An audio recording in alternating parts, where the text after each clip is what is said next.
अब तो मेरे पिया की दया ना समावे इंड। श्री प्राणनाथ प्यारे की जय। चर्चा प्रारंभ होत है, सुनो साथ चित दे। भजो राज श्यामा श्री प्राणनाथ, सखी जीवन हमारो ए। श्री महामति कहे साथ जी, भया चर्चा का बखत। अब तुम सुनियो चित दे, लाल आगे आए बैठे इन तखत। लाल आगे आए बैठे इन तखत। श्री भागवत शास्त्र की सब खुल गई नजर। विवेक सारी वस्तु को हो गई आत्म फजर। हो गई आत्म फजर, उठ के आए आसन।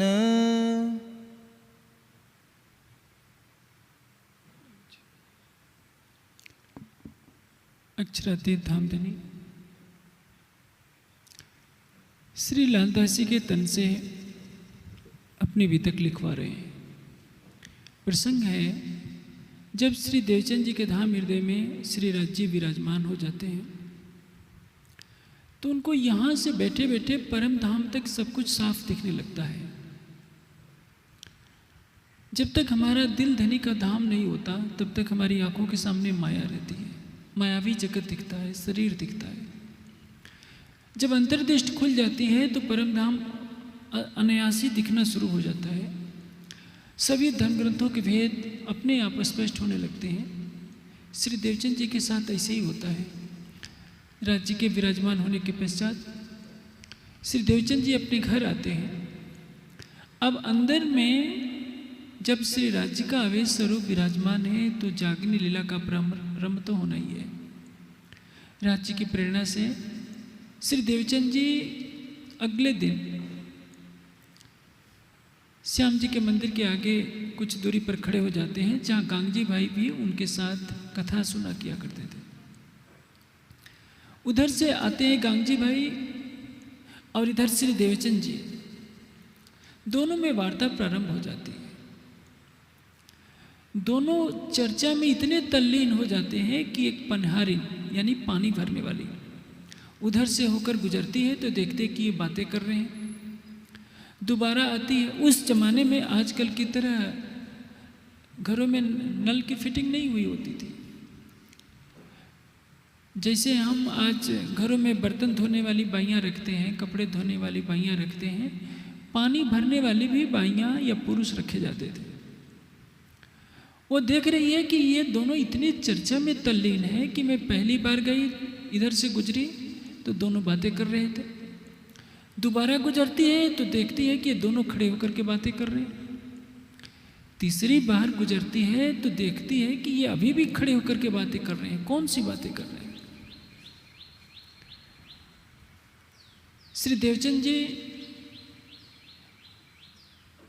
और गांगजी भाई की वार्ता को तल्लीनता से सुनता हुआ सुनकर देखकर वो पनिहारिन कहती है कि अरे भाई साहब, आप लोग जो बातें खड़े खड़े कर रहे हैं ये बैठकर क्यों नहीं कर लेते? यह है ब्रह्मज्ञान की चर्चा सुनने की भावना। आज तो सिफारिश करनी पड़ती है कि भाई ज्ञान सुनो, ज्ञान सुनो।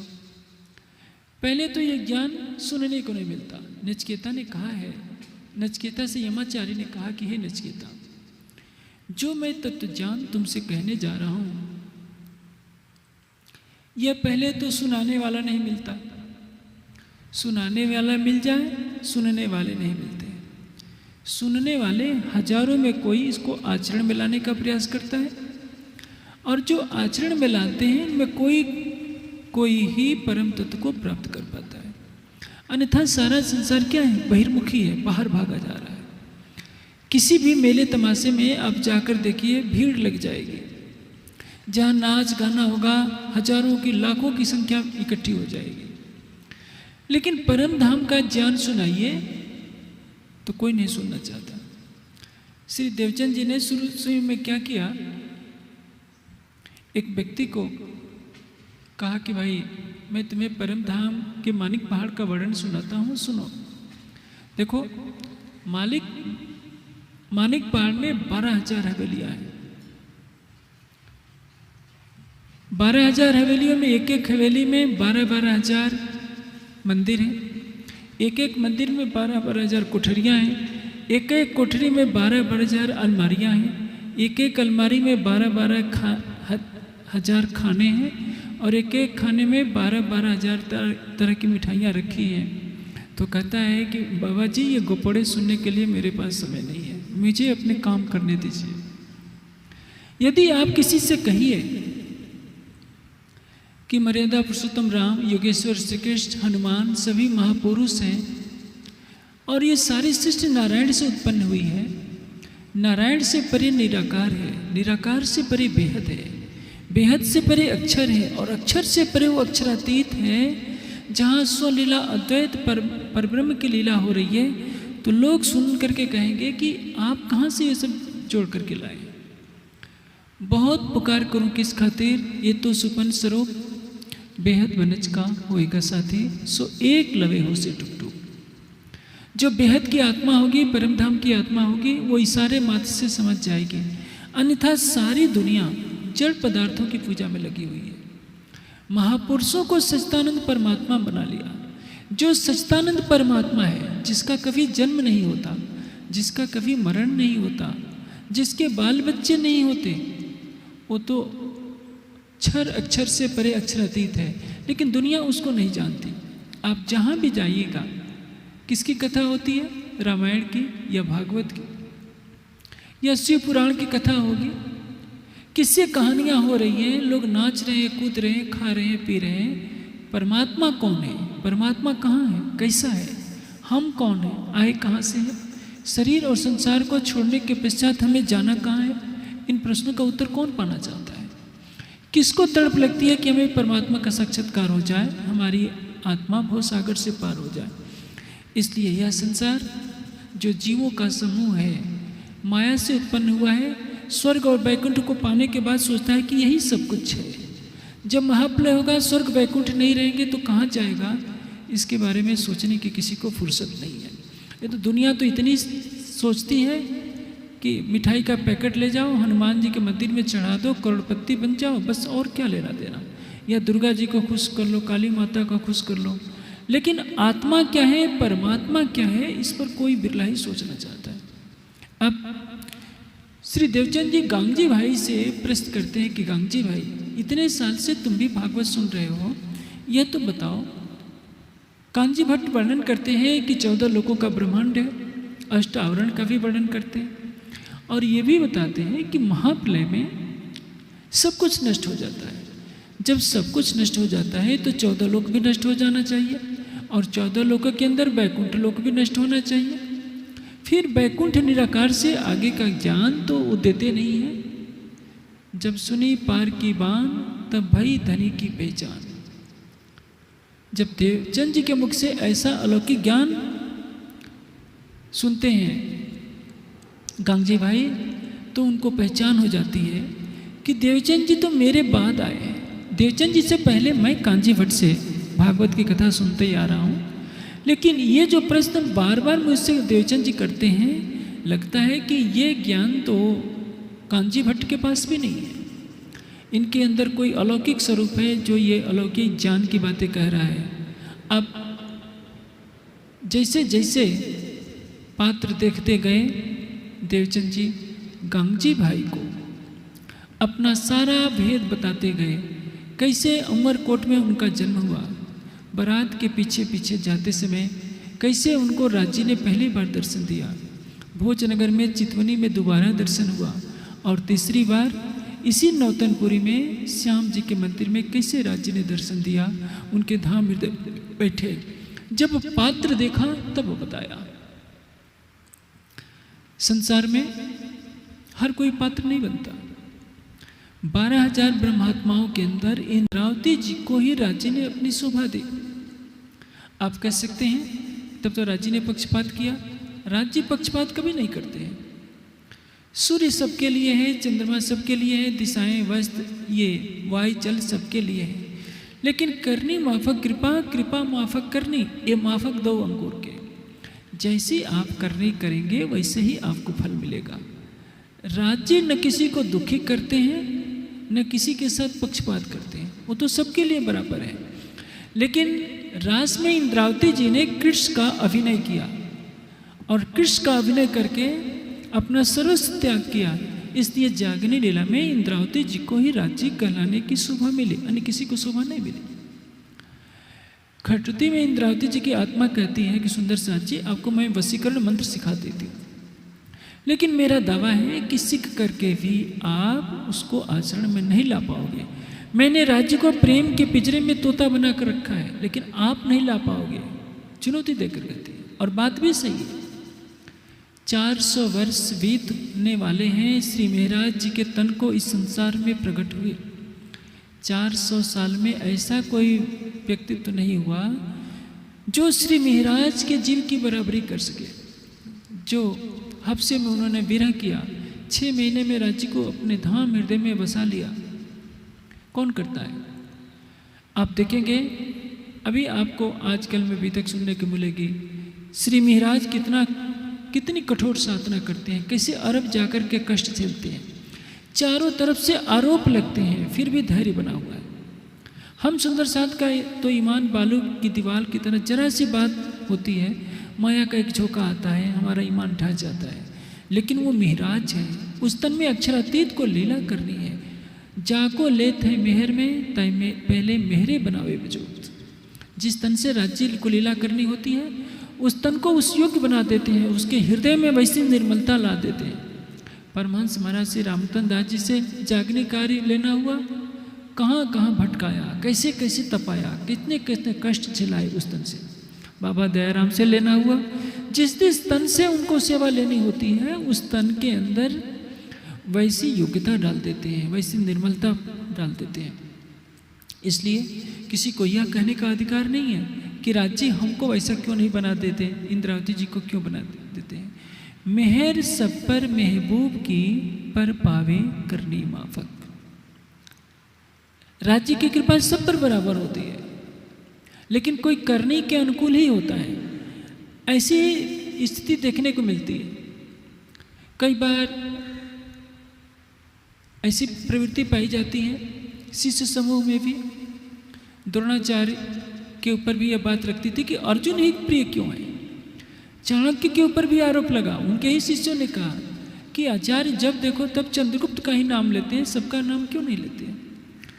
छत्रपति शिवाजी के गुरु पर भी ये आरोप लगा कि लगता है कि वो जब देखो तब शिवाजी का ही नाम लेते हैं, हमारा कोई नाम नहीं लेते।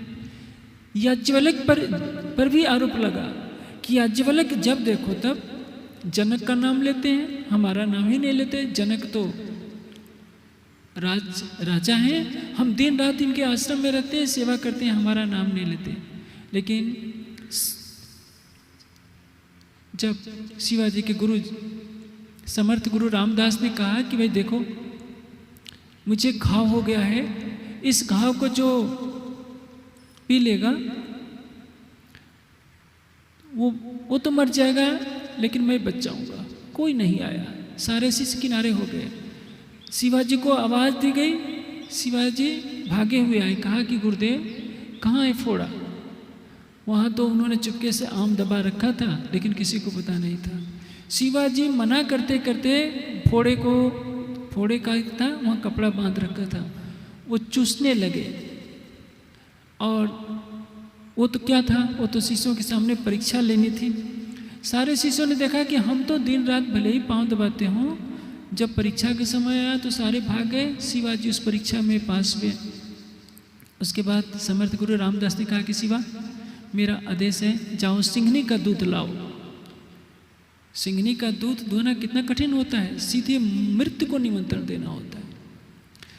आजकल के देश के बहादुर तो गाय का भी दूध नहीं दुह पाते, वो इतने बहादुर हैं कि गाय लात मार देगी। उस छत्रपति शिवाजी है।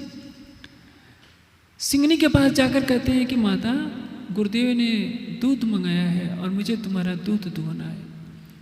अपने पैर उठाकर लेट जाती हैं और सिंघनी का दूध आसानी से दूह लेते हैं। आखिर जिसने भेजा है कुछ समझ करके तो भेजा है, ऐसा थोड़े समर्थ गुरु भेजेगा कि जाओ मौत के मुंह में चले जाओ। लेकिन आस्था होती है। मिहिराज की पग पर परीक्षा होगी। श्री देवचंद जी के चरणों में आने के पश्चात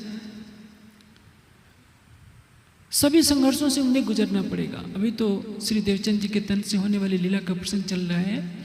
देवचंद जी के तन में अब राज्य लीला करने लगते हैं। गांगजी भाई अपने घर पर पधरा लेते हैं। गांगजी भाई बहुत बड़े धनवान व्यक्ति थे। अपने विशाल गृह का एक भाग श्री देवचंद जी के लिए छोड़ देते हैं। श्री देवचंद जी का एक पुत्र और एक पुत्री। पुत्र हैं बिहारी जी, पुत्री हैं यमुनाबाई। उनका जन्म हो चुका होता है। लेकिन श्री देवचंद जी को क्या मान करके सेवा करते हैं? साक्षात धाम धनिक की सेवा मान करके सेवा करते हैं। पधराए अपनों घरे, क्या मान करके? ये हमारे धाम के धनी हैं जो इस तन में बैठ कर लीला कर रहे हैं। उनकी पत्नी बहुत नानुकुर करती थी सेवा में, वो चाहती नहीं थी। कई घरों में ऐसा देखने को मिलता है। पति महोदय के मन में तो भावना होती है कि हम सेवा करें, लेकिन पत्नियां कई जगह ऐसी भी मिल जाती हैं जो बिल्कुल नहीं चाहती। कभी भोजन कराते समय कुछ न कुछ बोझ महसूस करती हैं। लेकिन देवचंद जी ऐसी मिट्टी के बने हुए हैं। गांगजी भाई, उन्होंने देखा कि मेरी पत्नी मेरे राह में बाधक बन रही है, तो उधर की परंपरा थी जब तक पति मायके में न ससुराल में न जा लाने के लिए पत्नी स्वतः नहीं आ सकती थी, या कोई ससुराल वाला पहुंचा नहीं सकता था। किसी बहाने से अपनी पत्नी को भेज दिया कि यह काम है, और दोबारा जीवन में लेने के लिए नहीं गए कि भले ही पत्नी छूट जाए, सतगुरु महाराज की सेवा नहीं छूटनी चाहिए। यह है निष्ठा। गांगजी भाई ने वो कर कर दिखाया। एक तरफ माया के रूप में पत्नी खड़ी है, दूसरी तरफ सतगुरु महाराज की सेवा खड़ी है। देवचंद जी की सेवा के लिए गांगजी भाई ने अपनी पत्नी का भी परित्याग कर दिया। आप देखिए, अब जैसे जैसे समय बीतता जाता है, श्री देवचंद जी वाणी की चर्चा करते हैं, परम धाम का प्रसंग वर्णन करते हैं, अखंड ब्रज रास और परम धाम की चर्चा करते हैं। जब चर्चा करते हैं तो राज्य का आवेश उनके तन से निकलकर प्रकट हो जाता है और श्री कृष्ण के रूप में सबको दर्शन देता है। ब्रज की लीला भी प्रकट हो जाती है प्रत्यक्ष। रास की लीला भी योग माया के ब्रह्मांड में जो हो रही होती है, सबको इन आंखों से दिखाई देने लगती है। राज्य श्री कृष्ण के रूप में प्रतिदिन दर्शन देते हैं और 3 बार प्रातः दोपहर सायं भोजन भी करते हैं, सबसे बातें भी करते हैं, किसी को सोने की कसेड़ी भी दे देते हैं। ऐसी अलौकिक लीला क्यों की? क्योंकि उस युग में आजकल की तरह इतना ज्ञान का प्रचार था नहीं। सुंदर साथ को कैसे बताया जाए कि तुम ही ब्रजराज के हो, तुम ही परम धाम से आए हो। जब इस लीला को प्रत्यक्ष देख लेंगे तो सबको विश्वास हो जाएगा कि हाँ, हम ही ब्रज में थे, हम राज में थे, परम धाम से हम ही आए। इसलिए राज जी ने आड़िका लीला की। एक दिन सुंदर साथ ने कहा कि सतगुरु महाराज, यमुना जी के जल का आप इतना अच्छा वर्णन करते हैं, क्या उस यमुना जी को देखने का अवसर नहीं मिलेगा? श्री देवचंद जी वर्णन करने लगे कि देखिए, ये पुखराज पर्वत है और यहाँ से यमुना जी निकलती हैं और इस दर से मुड़कर इसके 7 घाट आते हैं, आगे हौज गौसम में जाकर मिलती है। जैसे जैसे दीवार पर लकीर खींचते गए, यमुना जी का जल खलखलाते हुए यहाँ बहने लगा। दूध से भी उजला, मिश्री से भी मीठा, सब सुंदर साथ ने स्नान भी कर लिया, उसका जलपान भी कर लिया। लेकिन ये एक दृश्य था, इसको कहते हैं आड़िका लीला। आड़िका लीला और चमत्कारिक लीला में थोड़ा सा अंतर होता है। आड़िका लीला यानी प्रकृति के नियमों के विपरीत ऐसे दृश्य उपस्थित कर दिया जाए, जैसे यमुना जी कैसी हैं इस दुनिया में उसकी उपमा किसी से नहीं दी जा सकती, लेकिन उसको अपने आत्मबल से दिखा देना। जिस तन में राज्य विराजमान हो उसके लिए यह कठिन नहीं था, लेकिन इसका एक नुकसान भी है। चमत्कार से आस्था थोड़े समय के लिए टिकती है, बाद में उस आस्था को ठेस लगती है। जैसे कोई यहाँ चमत्कार दिखाने वाला आ जाए, नदी पर, ये यमुना नदी है, उस पर खड़ाऊ पहन करके चल दे, पूरा सरसावा, पूरा यमुना नगर उसके चरणों में आ जाएगा, एक दिन की देर नहीं लगेगी। किस लिए? हर कोई करोड़पति बनना चाहेगा। कोई आकाश में उड़ने लगे, सारी दुनिया धन्य हो योगीराज ऐसा कह करके चरणों में आ जाना चाहेगी, लेकिन उसको आत्मज्ञान की प्यास नहीं है, उसमें भक्ति भाव नहीं होता, केवल आशीर्वाद लेना चाहती है, करोड़पति बनना चाहती है, परमात्मा से प्रेम उसके पास नहीं होता। राज्य ने तो आड़िका लीला दिखाई केवल आस्था दिलाने के लिए, लेकिन इन आड़िका लीलाओं के कारण सुंदर साथ सतगुरु धनी श्री देवचंद जी पर तो आस्था रखने लगा, लेकिन पूरी तरह से जागृत नहीं हो पाया। ब्रज रास और धाम की सुध थी, पर जागने की सुध ना। जागने कब होगी? जब वाणी उतरेगी। खिलवत, परिक्रमा, सागर, श्रृंगार के अवतरण के बिना किसी की आत्मा जागृत नहीं हो सकती थी। सुंदर साथ इन आंखों से श्री देवचंद जी के तन से प्रकट होने वाले श्री कृष्ण जी का दर्शन करते हैं, ब्रज लीला का दर्शन करते हैं, रास लीला का दर्शन करते हैं। 313 सुंदर साथ जागृत भी होते हैं, तारतम भी लेते हैं। राज्य का श्रृंगार वर्णन भी श्री देवचंद जी करके सुनाते हैं, लेकिन संक्षिप्त रूप में। जब तक सुंदर साथ को खिलवत की वाणी न पढ़ने को मिले, परिक्रमा न पढ़ने को मिले, जिसमें 25 पक्षों का वर्णन किया गया है, सागर श्रृंगार का वर्णन न मिले, तब तक कैसे कोई अपनी आत्मा को जागृत कर सकता है? आज तो समाज में एक बहुत बड़ी भ्रांति फैल गई है। कोई व्यक्ति जाता है, 100 को तारतम दे आता है। तारतम भी देना कैसे?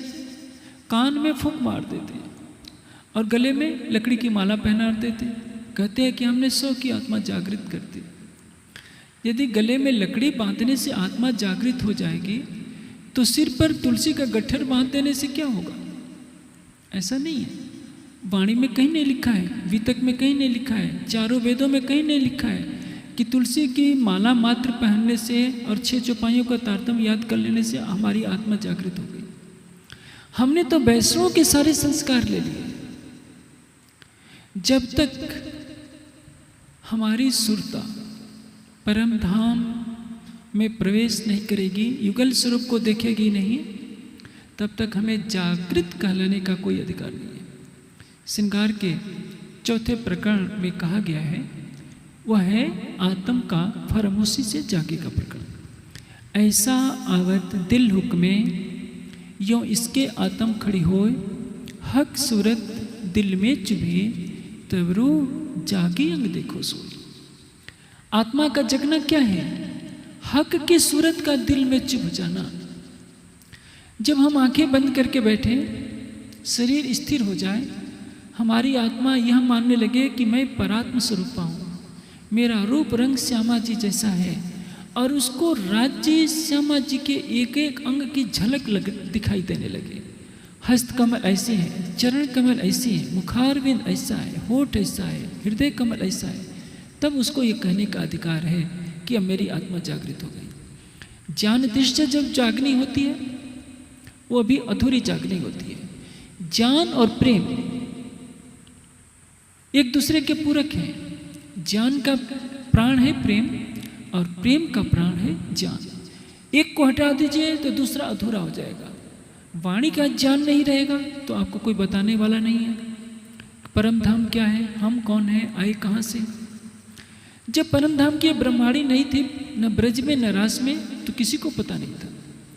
आज ब्रह्मवाणी सरलता से सबके घरों में उपलब्ध है, लेकिन हमारे सिर पर सारे ब्रह्मांड का बोझ रहता है, हमारे पास चिंतन के लिए समय नहीं। चितवनी की प्रक्रिया, कैसे निराकार से परे, बेहद से परे जाएंगे, कैसे परम धाम में हम सुरता लगाएंगे, ये नारायण को भी नहीं पता, ब्रह्मा विष्णु शिव को भी पता नहीं। हमें पता है। हम करोड़पति नहीं है, करोड़पति हैं तो अरबपति नहीं, लेकिन जिनको पौराणिक मान्यता में सारे ब्रह्मांड का स्वामी माना जाता है, वो भी तरस रहे हैं कि मूल मिलावे का ज्ञान हमको मिल जाए, मूल मिलावे में हमें ध्यान करना है, लेकिन हमारे पास तो समय नहीं। आज संसार भगवान शिव की पूजा कर रहा है, और शिव की पूजा करके क्या मांगता होगा? राज जी, हमको करोड़पति बना दीजिए, हमको मिनिस्टर का पद दे दीजिए। और बेचारे भगवान शंकर क्या कर रखे हैं? उनके पास तो 5 रुपया भी नहीं है, कोई कपड़ा नहीं है, कमर में बागंबर लपेट रखा है, घर भी नहीं है, इसलिए कैलाश की गुफा में पड़े। 2 मुट्ठी चावल भी नहीं रखा है उन्होंने अपने पास। सबसे निर्द्वंद होकर धीर ध्यान समाधि में बैठे, और उनके भक्त गांजा भांग पीते हैं, नशा करते हैं, तरह तरह के ऐसी कमरों में रहते हैं। और आजकल तो ऐसी परंपरा चल गई है, हनुमान जी के और शंकर जी के तो ताड़ इतनी ऊंची मूर्ति बना देते हैं, कई कई मीटर। बेचारे धूप में, वर्षा में, शीत में वैसे कष्ट पाती रहती है मूर्ति। तो जड़ है। पूछा जाए कि तुम भक्त हो तो तुम तो ऐसी कमरे में रह रहे हो, उनके नाम की कमाई खा रहे हो, और अपने इष्ट को धूप में खड़ा कर रखा है। कहेंगे तो वो मूर्ति है। जब मूर्ति है तो मत्था क्यों टेकते हो, उनके नाम के चढ़ावे क्यों करते हो? जब वो मूर्ति को तुम जड़ मान रहे हो, जड़ है ही, तो स्वयं तो ऐसी कमरे में, और अपने भगवान को, इष्ट को धूप में खड़ा कर रखा है, बरसात में खड़ा कर रखा है। ये है दुनिया की आस्था। श्री देवचंद जी के मुख से अलौकिक ज्ञान सुन सुनकर सबकी आत्मा माया को छोड़ने की तरफ अपने कदम बढ़ाने लगती है।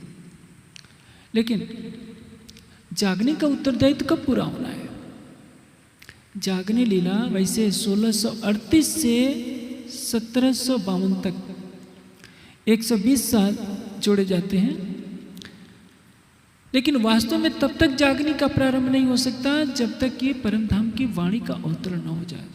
श्री देवचंद जी अपने मुखारबिंद से हमेशा चर्चा सुनाते रहते हैं, भाव काट कर वचन कहते हैं, ताकि सबके हृदय में बात आ जाए। क्योंकि उन्होंने श्री राज जी के मुख से सुन रखा है कि जब तक सबकी आत्मा जागृत नहीं हो सकती, हो जाएगी, तब तक कोई भी परम धाम नहीं चलेगा। यदि कोई सुंदर साथ किसी को बुला करके लाता है और श्री देवचंद जी देख लेते हैं कि ये परम धाम की आत्मा है, तो उसको बहुत धन्यवाद देते हैं कि तूने बहुत बड़ा काम किया। श्री देवचंद जी के अंदर ये भावना आती है कि मैं नौतनपुरी से बाहर जाऊं और सबकी आत्मा को जल्दी से जल्दी जगा लो, क्योंकि यह बहुत बड़ा पुण्य का काम है। राज्य की यह सेवा है। हम जागने के कार्य में जितना ही अपना तन लगाते हैं, धन लगाते हैं, मन लगाते हैं, उतनी ही राज्य की मेहर बरसती है। यह बात सबको याद रखनी चाहिए। इसलिए श्री देवचंद जी दिन रात अथक परिश्रम करके सबकी आत्मा को जागृत करने का प्रयास करते हैं। वहाँ संख्या बढ़ती जाती है, एक से दूसरे ने सुनी, दूसरे से तीसरे ने सुनी, बढ़ती जाती है भीड़। उसी में एक है केशव ठाकुर। जब श्री देवचंद जी को 1678 में श्री राज जी का दर्शन होता है, उसी समय, उससे 3 वर्ष पहले 16 विक्रम संवत 1675, विक्रम संवत 1675 का समय है, आश्विन मास है, आसो शुक्ल चतुर्दशी। ये चतुर्दशी का बहुत महत्वपूर्ण वर्णन है वितक में। आप देखेंगे कि चतुर्दशी बुधवारी, वही सनंद सारे बिहारी जी से कही, चतुर्दशी बुधवारी को श्री देवचंद जी का अंतर्ध्यान दिवस भी है। और चतुर्दशी के ही दिन भादोवदी 14 नाम संवत 1774 भादोवदी 14 नाम प्रथम जाम और वार रवि प्रगटे धनी श्री धाम। भादो महीने में कृष्ण पक्ष की चतुर्दशी को रविवार के दिन प्रथम जाम और वार रवि प्रथम पहर में यानी 6 से 9 बजे के बीच में प्रगटे धनी श्री धाम श्री महाराज का तन जन्म लेता है। उसमें इंद्रावती की आत्मा प्रवेश करती है और जिसमें कालांतर में विक्रम संवत 1715 में श्री राज जी ने आवेश स्वरूप से विराजमान होकर के लीला की। प्रगटे धनी श्री धाम राज्य उस दिन नहीं प्रकट गए। उस दिन तो श्री महाराज का जन्म होता है जिसमें राज्य ने विराजमान होकर के भविष्य में लीला करनी। केशव ठाकुर लोहाड़ा छत्री थे। यह घटनाक्रम ऐसा है, कन्नौज के राजा जयचंद के समय में कुछ ऐसे छत्री थे जो वेद शास्त्र का पठन पाठन किया करते थे। राजा जयचंद ने अपने राज्य से कुछ ब्राह्मणों को बहिष्कृत कर दिया था क्रोध में आकर, तो कोई भी ब्राह्मण उनका यज्ञ कार्य नहीं करवाता था। जयचंद ने अपने उन क्षत्रियों से कहा कि तुम हमारा यह कार्य करवा दो। उन्होंने मना कर दिया कि यह कार्य ब्राह्मणों का हम नहीं करवाएंगे। जयचंद को क्रोध आ गया और उन्होंने उनको राज्य से बाहर निकाल दिया। यही परिवार जाकर गुजरात में हलार देश में उन्होंने अपना एक किला बनाया जो लोहे का बना हुआ था शत्रुओं से रक्षा के लिए। इसलिए इस वंश को लोहाड़ा छत्री कहते हैं। श्री महाराज उसी वंश के थे, यानी सूर्यवंशी। जो पुराण संहिता में लिखा है, सुंदरी च इंदिरा नामाभ्याम चंद्र सूर्यो माया अंधकार विनाशाया प्रतबुद्धे भविष्यतः कलयुगे। सुंदरी और इंदिरा परम धाम की दो आत्माएं सूर्य और चंद्र नाम वाले दो तनों में अवतरित होंगी और इस महाराज के तन में वही मरु राजा का जीव है। केशव राय उनके पिता हैं, माता जी हैं धनबाई। 5 भाई हैं। पहला भाई है हरिवंश, दूसरा है श्यामल जी, तीसरे हैं गोवर्धन, चौथे हैं महाराज और 5वें हैं उद्धव ठाकुर। ये परिवार भी रहता है। केशव राय क्या है, वहाँ के नौतनपुरी जो राज्य के राजा के मंत्री हैं और महाराज उनके चौथे पुत्र, 5वें पुत्र हैं उद्धव। इस समय जब श्री देवचंद जी के मुखारविंद से वाणी चर्चा का प्रवाह चल रहा होता है तो हरिवंश की पत्नी थी मेघबाई। मेघबाई की भतीजी है अजबाई और अजबाई का विवाह होता है गांगजी भाई के बेटे श्याम जी के साथ। इस लीला में चूंकि गांगजी भाई के घर ही श्री देवचंद जी विराजमान रहते हैं तो सारी लीलाएं प्रत्यक्ष देखती है अजबाई। अजबाई आकर अपनी बुआ मेघबाई के यहाँ कहती है कि बुआ, हमारे घर साक्षात श्री कृष्ण जी प्रकट होते हैं, प्रतिदिन भोजन करते हैं, सबसे बातचीत भी करते हैं, सोने की कसेड़ी भी एक सुंदर साथ को दे दे। अब श्री देवचंद जी ने जैसे ही उंगली दीवार पर खींची तो वहाँ यमुना जी का जल बहने लगा। चलो तुम भी देख सकती हो। यह बात धीरे धीरे पूरे घर में फैल गई और आप जानते हैं जब मेघबाई को कहा तो मेघबाई पत्नी है उनके बड़े भाई सबसे जो बड़े भाई उन्होंने कहा कि मैं खुद कैसे जाऊं। उन्होंने अपने छोटे भाई अपने देवर को भेज दिया गोवर्धन को तुम जाकर के देखो। गोवर्धन भी क्यों जाए, उन्होंने अपनी पत्नी पद्मा को कह दिया पहले तू जाकर के देखा तब मैं जाऊं, क्योंकि लोगों को सबसे बड़ा अधिकार किस पर दिखता है, पत्नी पर। उसको हर काम में पत्नी को लगा लेते हैं कि पहले तुम जाकर के पता करा तो मैं जाऊंगा। पद्मा जाकर के देखती है और सारी बात आकर के बता देती है कि हाँ जो अजबाई ने कहा है वो सारी बात सच है। अब गोवर्धन जाते हैं, सारी बात वहाँ लीला देखते हैं, आकर के श्री देवचंद जी के चरणों में प्रणाम करते हैं और कहते हैं कि सतगुरु महाराज आप मेरी आत्मा को जागृत कीजिए। कुछ नहीं मांगा, केवल एक चाहत कि मेरी आत्मा जागृत हो जाए। जागृति का महत्व कितना है शायद हम नहीं जानते। जैसे आप जितने सुंदर साथ बैठे हैं, आपके सामने राज्य आकर के प्रकट हो जाए तो आप क्या मांगेंगे? कोई मांगेगा कि हमको राष्ट्रपति बना दीजिए, कोई मांगेगा प्राइम मिनिस्टर बना दीजिए, कोई अरबपति बनना चाहेगा। लेकिन यह बताइए, ये बन करके आप क्या करेंगे, क्या लेकर जाएंगे आप अपने साथ? एक तरफ सारे ब्रह्मांड का राज्य मिल जाए और एक तरफ जागृति का सुख मिल जाए, जागने का सुख, तो उसके सामने एक ब्रह्मांड नहीं, करोड़ों वैकुंठ के राज भी कुछ नहीं है। कोट राज वैकुंठ के न आवे इत के खिन समान। जिसको चितवनी की लत तो नहीं कहेंगे, जिसको चितवनी का सुख मिल जाएगा, उसको यदि कहा जाए कि तुम सारे ब्रह्मांड का राज्य ले लो लेकिन चितवनी करना छोड़ दो, तो वह नहीं छोड़ सकता, क्योंकि उसके बिना वो रह ही नहीं सकता। ब्रह्मांड के सुख के बिना रह सकता है, वो झोपड़ी में रह सकता है, बिना खाए रह सकता है, लेकिन राज्य के दीदार का सुख जिसने ले लिया है, उसको प्रतिदिन दीदार हुए बिना यदि रखा जाए हीरे मोती के महल में, तो लगेगा कि वो पागल हो जाएगा। वो हीरे मोती के महल में रह नहीं रहा है, वो तो श्मशान घाट से, श्मशान से भी बदतर है। लेकिन जिनकी आत्मा जागृति में नहीं है, माया के अंधकार में है, उनको केवल तृष्णा क्या लगी हुई है, कितना धन कमा ले, कितने संगे संबंधियों को खुश कर ले। जिनको खुश करने में अपनी सारी ऊर्जा लगा रहा है, उस बेचारे को ये पता भी नहीं कि ये सारे तुम्हें एक दिन छोड़ देंगे।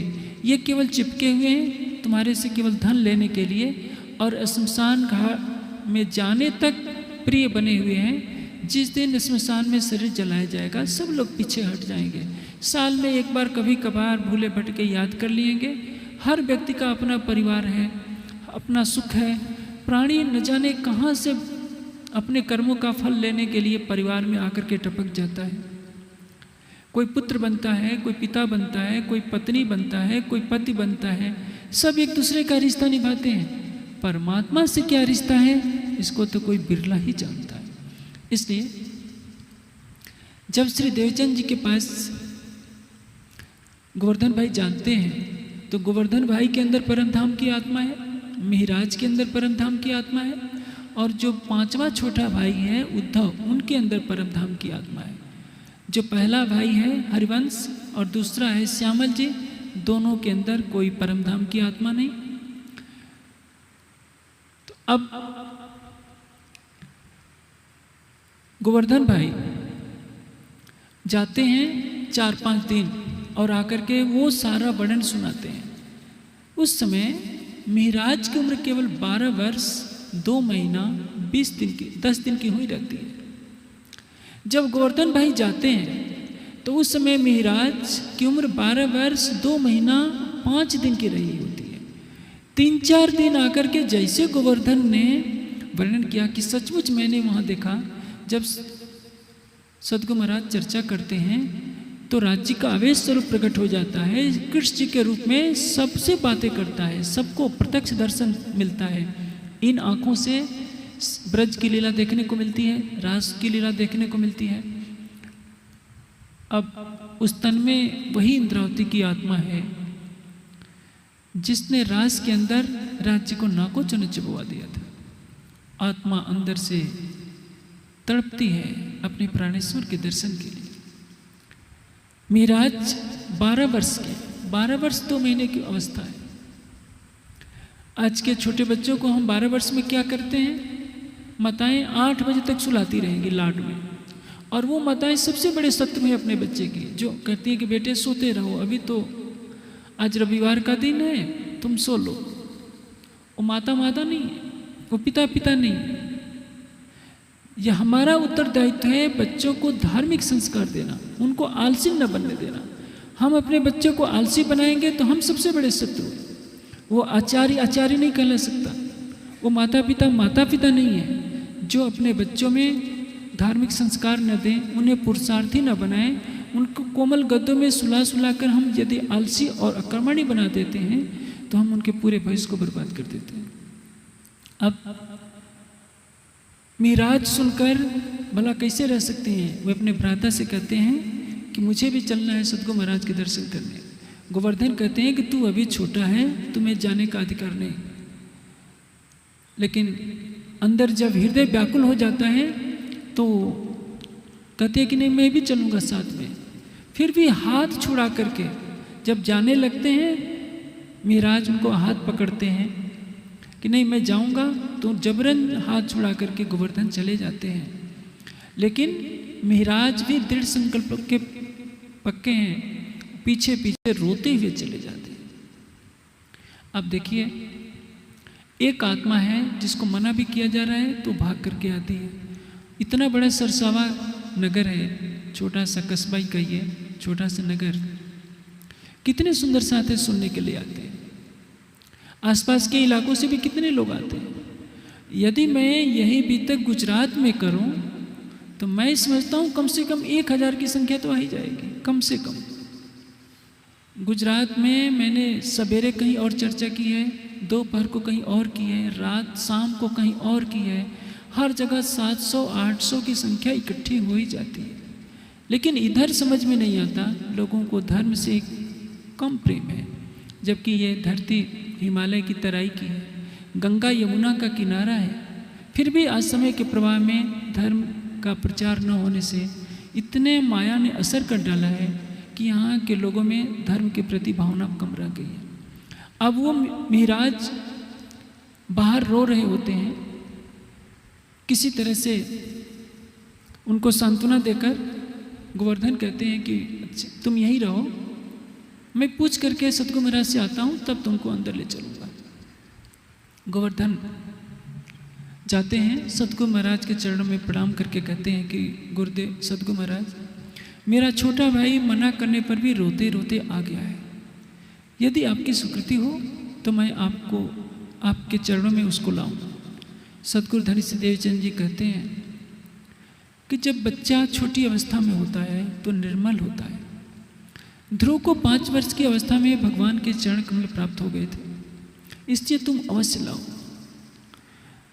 जैसे ही महाराज सद्गुरु धनी देवचंद जी के सामने जाते हैं, देवचंद जी देखते ही पहचान जाते हैं, अरे यह तो इंद्रावती की आत्मा है, इसी के तन से तो सारा काम होना है आगे आने वाले समय में। जैसे ही श्री महाराज सद्गुरु धनी देवचंद जी के चरणों में प्रणाम करते हैं, सिर पर हाथ रखते हैं और श्री महाराज के अंदर तत्क्षण हृदय में आई जागृत बुद्धि। सद्गुरु धनी देवचंद जी के सिर पर हाथ रखते ही महाराज के हृदय में जागृत बुद्धि पृष्ठ हो जाती है, उनकी आत्मा जागृत की तरफ कदम बढ़ा देती है। इस बीच में घटना होती है। एक साथ जब जानते हैं धर्म का प्रचार होता है तो उसमें बाधाएं भी होती हैं। गांगजी भाई के यहाँ जब चर्चा चलने लगती है तो 1-2 नहीं, काफ़ी संख्या में सैकड़ों लोग उनके यहाँ आने लगते हैं। गांगजी भाई का हृदय बहुत विशाल है, जितने सुंदर साथ आते हैं कुछ न कुछ तो जलपान उनको कराना ही पड़ता होगा। बहुत धनवान है, फिर भी वो हिम्मत नहीं हारते हैं कितने भी खर्च हो। लेकिन चुगलखोरी भी हर जगह होती है। एक चुगलखोर ने चुगली कर दी कि ये जो देवचंद जी हैं उनके यहाँ स्त्री और पुरुष एक साथ बैठा करते हैं। भाई एक साथ बैठा करते हैं तो क्या करते हैं ये तो उसने बताया नहीं, गलत भावना से कह दिया कोतवाल से। कोतवाल जानते हैं, वो तो बिना सोचे समझे उन्होंने 2 पुलिस वालों को, पहरेदारों को कह दिया कि जाकर के जांच करो कि क्या हो रहा है वहाँ। रात्रि का समय है, कथा चर्चा चल रही होती है। एक जो पहरेदार है उसको दिख रहा है कि जिस घर के पास उसको भेजा गया है वहाँ दीपक जल रहा है। जैसे जैसे वो चलता जाता है उसको लगता है कि दीपक का तो पास मिल ही नहीं रहा है, और वो 12 कोस आगे चला जाता है, वहाँ जहाँ मोहबर जी का गांव है।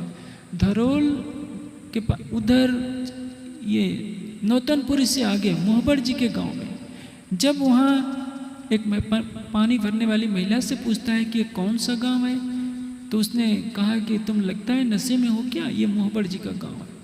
उसको गुस्सा लगता है कि मैं कहाँ आ गया। और दूसरा, एक कुएं के किनारे पूरी रात परिक्रमा देता रहा। वो सोचता है कि देवचंद जी का घर तो यहाँ होगा और मैं चलूँ स्त्री पुरुषों को एक साथ पकड़ लूँ कि ये रात के समय अकेले वहाँ बैठकर क्या कर रहे हैं इतने लोग। परिणाम यह होता है कि वो जब सवेरा होता है दिखाई देता है उसको कि मैं तो कुएं की मुंडेर के चारों तरफ परिक्रमा कर रहा था, यदि मेरा पैर कुएं में फिसल जाता तो मैं इस दुनिया से चला जाता। दोनों मिलकर के आते हैं और कहते हैं कि जिसने चुगली की थी यदि वह मिल जाए तो हम तलवार से उसकी गर्दन काट दें। ऐसी ऐसी अनेकों चमत्कारिक लीलाएं नौतनपुरी में हुई, लेकिन कोई भी पहचान नहीं पाया।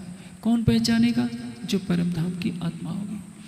श्री देवचंद जी के पास सुनने के लिए तो सभी आते हैं, चमत्कारिक लीलाएं देखकर चले जाते हैं, लेकिन देवचंद जी तारतम किसको देते हैं? जो परम धाम की आत्मा होती है। 313 आत्माओं को वो तारतम देते हैं, लेकिन कोई भी जागृत क्यों नहीं हो पाता? क्योंकि परम धाम की वाणी के आए बिना कोई भी जागृत नहीं हो सकता। हर परमहंस ने किसी न किसी रूप में वाणी का प्रकाश किया है। परमहंस महाराज श्री रामतन दास जी के तन से भी बहुत सी आड़िका लीलाएं हुई। सुंदर साथ उन लीलाओं को याद तो करता है, लेकिन परमहंस महाराज श्री रामतन दास जी के बताए हुए रास्ते पर नहीं चलता। वे वाणी को खान देश से लेकर अपने सदगुरु के स्थान से लेकर सिर पर रखकर पैदल चल करके शेरपुर तक आए थे, यह दर्शाने के लिए कि वाणी का कितना सम्मान करना चाहिए। और गांव वालों से कहा कि गांव वालों, हम तुम्हारे लिए परमात्मा लेकर आए। लेकिन जैसा उनके अनुयायियों में वाणी के लिए अगाध प्रेम होना चाहिए, वाणी के चिंतन को फैलाने की प्रवृत्ति होनी चाहिए, वो नहीं हो पाई। एक साईं बाबा ने कैसे कैसे झूठे चमत्कार भी दिखा दिए।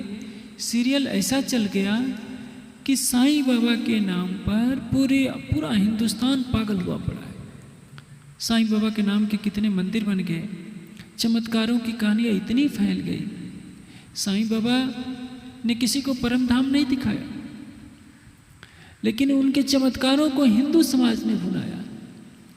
हमने न तो श्री देवचंद जी की महिमा को फैलाया, न प्राणनाथ जी की महिमा को फैलाया, न परमहंस महाराज श्री रामतन दास जी को फैलाया, क्योंकि हम लक्ष्य से ही भटक गए। हमने अकर्मण्यता को की चादर ऐसी ओढ़ ली कि हमें कुछ करना नहीं है। अकर्मण्यता और राग द्वेष के बंधन में हम इतने फंस गए कि जो कार्य हमें करना चाहिए था हमने नहीं किया। परिणाम आज सारा देश क्या परमहंस महाराज श्री रामतन दास जी को जानता है, क्या देवचंद जी को जानता है, या प्राणनाथ जी को जानता है? लेकिन साईं बाबा को सभी लोग जानते हैं। साईं बाबा ने नहीं बताया परमात्मा कौन है, परम धाम क्या है, कैसे दर्शन होता है। परमहंस महाराज श्री रामतन दास जी ने तो एक थानेदार को कहा कि बोल तुझे क्या दिखाऊं, फूल बाग देखेगा कि नूर बाग देखेगा? साईं बाबा तो ऐसा नहीं करा सके। साईं बाबा को न तो परम धाम का ज्ञान था, न अक्षरातीत का ज्ञान था। ये तो दोषी हम हैं। उनकी समाधि पर जाकर आज भी लोग संसार की बातें मांगते हैं, कोई परम धाम का ज्ञान नहीं मांगता, परम धाम की संपदा नहीं मांगता, क्योंकि परमहंस महाराज श्री रामतन दास जी को किसी ने पहचाना ही नहीं। श्री देवचंद जी के तन से आड़िका लीलाएं सुंदर साथ देखते हैं, ब्रज की लीला, रास की लीला, इतना मानते हैं कि सतगुरु महाराज के स्वरूप में राज्य लीला कर रहे हैं, लेकिन कोई भी अपनी आत्मा को जागृत नहीं कर रहा। श्री महाराज जब देवचंद जी के चरणों में आते हैं, एक चौपाई आती है, मिलाप श्री देवचंद जी का सोहबत श्री जी साहिब। होना यहाँ चाहिए महाराज। हर जगह अभी तक में संवत 1715 से पहले मिहराज शब्द है, केवल आदर सूचक भाव में यहाँ सिरजी साहब लिखा हुआ है। इसी से एक भ्रांति चल गई कि श्रीजी साहब यानी मिहराज, जबकि बात यह नहीं है। वाणी में श्रीजी का अर्थ हमेशा अक्षरातीत के लिए हुआ है। 3 बार तारतम वाणी में श्रीजी शब्द आया है, 1 बार प्रकाश गुजराती में। लई तारतम अजवानुसार वली श्रीजी अव्या आबार। 1 बार सटृति में श्रीजीना में वचन विचारिया नीतिलिधि वचनों निसार। यहाँ श्रीजी किसको कहा गया है? सतगुरु धनीश देवचंद जी को। आगे कीर्तन में आता है, श्री श्री जी ने चरण पसाए जसिया हम ची गाए, थोड़े दिन में 14 लोगों आनित प्रगटे धाये। श्री श्री जी ने चरण पसाए, यहाँ श्री जी किसको कहा गया है? अक्षरातीत श्री राज जी को। जैसे भारत के प्रथम राष्ट्रपति राजेंद्र बाबू का जन्म बिहार में हुआ था, हम कह सकते हैं। राजेंद्र बाबू राष्ट्रपति बने 1950 के बाद, लेकिन जब वो पैदा हुए तभी वो राष्ट्रपति नहीं बन गए थे। आदर सूचक भाव में ये कहा जाता है कि भारत के प्रथम प्रधानमंत्री जवाहरलाल नेहरू इलाहाबाद में पैदा हुए थे। प्रधानमंत्री पैदा नहीं हुए थे, उस समय जवाहरलाल पैदा हुए थे, प्रधानमंत्री तो बाद में बने। लेकिन आदर सूचक भाव में यह जब व्यक्त किया जाता है तो सामान्य जनसमूह उस शाब्दिक भावना को लेकर प्रयोग करने लगता है, इसी से विकृति फैल जाती है। यहाँ भी वही हुआ है। श्री लालदास जी की कलम है, राज्य लिखवा रहे हैं, लेकिन श्री राज्य के हृदय में तो मिहिराज ही के तन में राज्य बैठे हैं, इसलिए उन्होंने आदर सूचक शब्दावली का प्रयोग किया है। मिलाप श्री देवचंद जी का सोहबत श्री जी साहब, यानी श्री देवचंद जी का और श्री जी का मिलाप कब होता है? हुआ क्या? मिलाप श्री देवचंद जी का श्री मिहराज से होता है। पूरी वाणी में एक यही स्थान है जहाँ से समाज में शाब्दिक अर्थ लेने से भटकाव शुरू होता है और निज नाम श्री जी साहब जी के विरोध का एक बहाना मिल जाता है। वास्तव में श्री जी किसी व्यक्ति को नहीं कहते हैं। श्री जी का अर्थ श्री राज, श्री जी का अर्थ श्री प्राणनाथ, श्री जी का अर्थ धामधनी। तारतम वाणी में यही निर्देशित किया गया है और इसे ही सबको मानना चाहिए। अन्यथा प्रगटे धनी श्री धाम, प्रथम जाम और वार रवि प्रगटे धनी श्री धाम, तो क्या राज्य उसी दिन प्रकट हो गए क्या? उस समय तो संवत 1675 में रविवार के दिन भादवती चतुर्दशी को, कृष्ण पक्ष की चतुर्दशी को मिहिराज का जन्म होता है। जन्म होने के बाद इंद्रावती की आत्मा प्रवेश करती है उस दिन, और क्योंकि इंद्रावती की आत्मा गर्भ में नहीं जा सकती, जब जीव का जन्म हो जाएगा, शरीर गर्भ से बाहर आएगा, तभी इंद्रावती जी की आत्मा प्रविष्ट हो सकती है और उसके पश्चात ही आवेश स्वरूप से राज्य हफ्से में विराजमान होकर लीला करेंगे। या विक्रम संवत 1712 में श्री देवचंद जी के अंतर्धान होने के पश्चात उनके धाम हृदय में विराजमान होकर के लीला करेंगे। इसके पहले उनको केवल मिहिराज कहा जाएगा, उनको श्री जी साहब नहीं कहा जा सकता, या धामधनी या राज्य नहीं कहा जा सकता। एक दिन श्री देवचंद जी ने खोजी बाई, जिसके अंदर रई बाई की आत्मा थी, तारतम दिया। सब्जी बेचने वाली थी, छोटे मोटे काम करती थी। मिहिराज ने पूछा कि सतगुरु महाराज, क्या मुसलमानों में भी कोई आत्मा है? देवचंद जी कहते हैं कि कहीं कहीं इनमें है। मैंने कुरान को देखने का प्रयास किया, लेकिन कर्मकांड के प्रभाव के कारण उस युग में ऐसा था कि कोई हिंदू कुरान का ग्रंथ पढ़ ले तो हिंदू समाज आपत्ति करता था और मुस्लिम अपने ग्रंथों को छूने भी नहीं देते थे। देवचंद जी ने कहा कि कहीं कहीं इनमें कोई आत्मा है, अन्यथा इनमें बहुत कम आत्मा है। जब रास की लीला हो रही थी, जिन जिन सखियों ने असुरों का अभिनय किया, अघासुर, बघासुर, कंस का जिसने अभिनय किया, उनकी सुरता पुराण संहिता के अनुसार इस जागने लीला में मुस्लिम तन में आ गई। जिन जिन गोपियों ने सखियों का अभिनय किया, गोपियों का, उनकी सुरता स्त्री तन में आ गई। इंद्रावती जी ने कृष्ण का अभिनय किया, इसलिए इंद्रावती की आत्मा पुरुष तन में आ गई और इस जागने के ब्रह्मांड में उनको अक्षरातीत की शोभा मिली। जिसके मन में जैसी भावना थी उसके अनुसार राज्य ने उनको जागने के खेल में अभिनय का पात्र दिया। हमारे साथ भी ऐसे ही होता है। जाको दिल जिन भात सो तासो मिले तिनविध, मन चाहिया स्वरूप हो के कारज किए सब सिद्ध। आप राज्य के मंदिर में जाएंगे, मत्था टेकेंगे, कहेंगे राज्य हमको करोड़पति बना दीजिए, तो राज्य क्या करेंगे? परमहंस महाराज श्री रामतन दास जी ने एक बार कहा कि कोई मेरे पास राज्य के लिए नहीं आता, सबके सब माया के लिए आते हैं। बनारसी बहन जी बार बार जिद करती थी कि महाराज जी आप इनको परम धाम क्यों नहीं दिखा देते।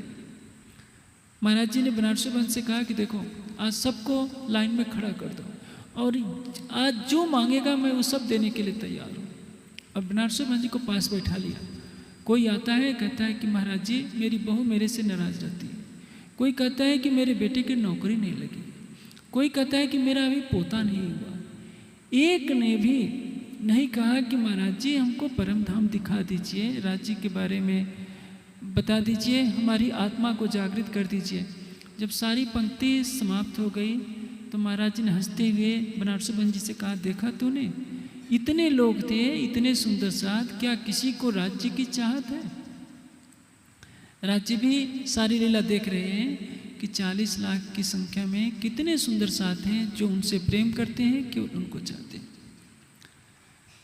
जब मेहराज श्री देवचंद जी के चरणों में आए तो संकेत रूप में सब कुछ उन्होंने बता दिया कि मेहराज आने वाले समय में तुम्हारे तन से परम धाम की वाणी उतरेगी, तुम परम धाम की आत्माओं को जागृत करोगे, विद्या अभिनंद बुद्ध निष्कलंक स्वरूप की शोभा तुम्हें मिलेगी, तुमको मूल स्वरूप अपनी सारी शोभा देंगे, लेकिन यह समय समय पर होता जाएगा, अभी नहीं।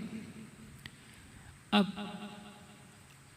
मेहराज और गोवर्धन में अटूट प्रेम है।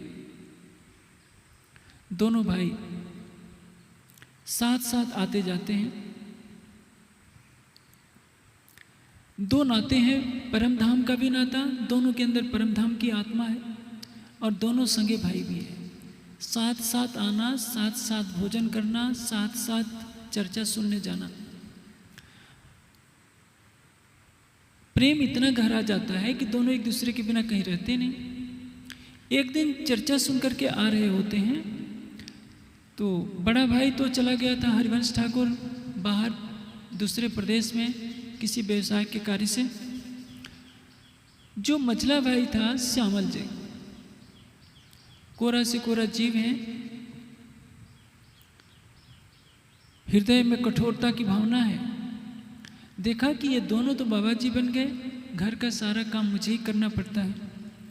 देर से दोनों भाई आए तो उन्होंने क्रोध में बहुत अधिक फटकार लगा दी कि सारा घर का काम मुझे ही करना पड़ता है, तुम दोनों बाबा जी अभी बन गए हो, केवल भोजन के समय आते हो और सवेरे भोजन करके निकल जाते हो, सारा काम तो मुझे करना पड़ता है। तुम जिनकी कथा सुनने जाते हो, जिनसे उनको यानी सतगुरु धनी श्री देवचंद जी को और गांगजी भाई को, दोनों को मैं पिताजी से कह करके इस नगर से बाहर निकलवा दूंगा, तब मैं देखूंगा तुम कैसी कथा सुनते हो। यह बात सुनते हैं दोनों भाई क्रोध से तमतमा उठे और अपने संगे भाई को मारने के लिए दौड़ पड़े। लेकिन बीच में उनकी माता धनबाई जी आ गई, जिससे कि श्यामल जी की रक्षा हो सकी। नीति का कथन है, पत्नी के सामने यदि पति की निंदा हो और शिष्य के सामने गुरु की निंदा हो तो या तो उसका विरोध करना चाहिए और नहीं तो उठ करके वहां से चल देना चाहिए। मौन रहने का अर्थ होता है कि समर्थन देना। इसलिए श्री मेहराज और गोवर्धन जी को एहसान नहीं हुआ कि इन्होंने सीधे क्यों कहा कि हम उनको शहर से बाहर निकलवा देंगे। यदि ये हमें कठोरता से दंड देते तो हमें सब स्वीकार होता। रात को तो किसी तरह से माता धनबाई जी ने तीनों बच्चों को सुला दिया, तीनों युवा हैं। सवेरे सवेरे तीनों की पेशी हुई, क्योंकि जब पिताश्री केशव राय राज दरबार से आए, सारी बात माता जी ने बताया कि तीनों रात को लड़ पड़े थे। बात यह थी, पिता केशव राय ने दोनों पक्षों की बात सुनी और मिहिराज और गोवर्धन से कहा कि देखो, तुम जिनके यहाँ कथा सुनने जाते हो, श्री देवचंद जी के यहाँ, उन श्री देवचंद जी ने श्याम जी भट्ट से 14 वर्ष तक भागवत सुनी थी, इसलिए उनके यहाँ तुम भागवत सुनने जाया करो। वहाँ गांगजी भाई के घर जाने की कोई जरूरत नहीं है। गोवर्धन और मिहिराज ने कहा कि पिताश्री, यदि श्याम जी भट्ट हमारे प्रश्नों का उत्तर दे देंगे तो हमें खुशी जाने में हमें कोई परेशानी नहीं है, हमें कोई एतराज नहीं है। अब पिता केशव राय अपने दोनों बच्चों को लेकर के जाते हैं श्याम जी भट्ट के यहाँ। कथा हो रही होती है। जब कथा पूरी हो जाती है तो कांजी भट्ट से पिता केशव राय कहते हैं कि भट्ट जी, मेरे दोनों पुत्र यहाँ आए हैं और आपसे कुछ प्रश्न करना चाहते हैं। मैं आशा करता हूँ कि आप इनके प्रश्नों का यथोचित उत्तर देंगे। केशव राय के इस कथन पर कांजी भट्ट कहते हैं कि पूछे ये प्रश्न। दोनों पुत्र पूछते हैं कि भट्ट जी बताइए, कितने गुण हैं? कहते हैं कि 3, सत्व रजतम। कितने लोक हैं? 14 लोक। पौराणिक मान्यता में अतल, वितल, सुतल, तलातल, महातल, रसातल, ये 7 नीचे के लोक माने जाते हैं। ये सातों जो पाताल लोक हैं, वैदिक मान्यता में पृथ्वी पर ही है, पृथ्वी के नीचे कोई लोक नहीं है। जैसे मैं यहाँ बैठा हूँ, नीचे समुद्र है, मैं यहाँ हिमालय पर बैठा हूँ, नीचे समुद्र बह रहा है, तो वो समुद्र के किनारे का भाग पाताल कहलाएगा। पादस्य तले यो देशा स पाताल। पाद यानी नीचे, नीचे का लोक समुद्री भाग वो है पाताल लोक। ऐसा नहीं समझना चाहिए कि पृथ्वी को छेदने के बाद नीचे पाताल लोक मिलेगा। भागवत में जो इस तरह से लिखा है वो गलत व्याख्या है। और ऊपर के जो 7 लोक हैं, पृथ्वी लोक के ऊपर 6 लोक और हैं। भूवर लोक को वैदिक मान्यता में अंतरिक्ष लोक कहा जाता है। भूवर लोक, महारलोक, जनलोक, तपलोक, सत्यलोक। सत्यलोक का तात्पर्य यह है कि ब्रह्मलोक, यानी संप्रज्ञात समाधि में पहुंचने वाले योगी जन सूक्ष्म लोकों में तरह तरह के आनंद प्राप्त करते हैं। इनको 14 लोक कहा जाता है। ये सभी लोग प्रकृति के अंतर्गत हैं। इनको घेर कर अष्टावरण का मंडल आया है। उसके पश्चात अहंकार, उसके पश्चात महतत्व है, और तब निराकार का मंडल है। इस निराकार के अंदर मोह सागर है। मोह सागर, इस निराकार रूप मोह सागर में आदि नारायण विराजमान है। चारों ओर अनंत निराकार का मंडल फैला हुआ है, और उसके परे है बेहद का मंडल। लेकिन तारतम्य ज्ञान के बिना कोई जान ही नहीं सकता कि 14 लोक अष्टावरण से परे क्या है। अब भट्ट जी कहते हैं कि 14 लोक ये हैं। प्रलय कितने हैं?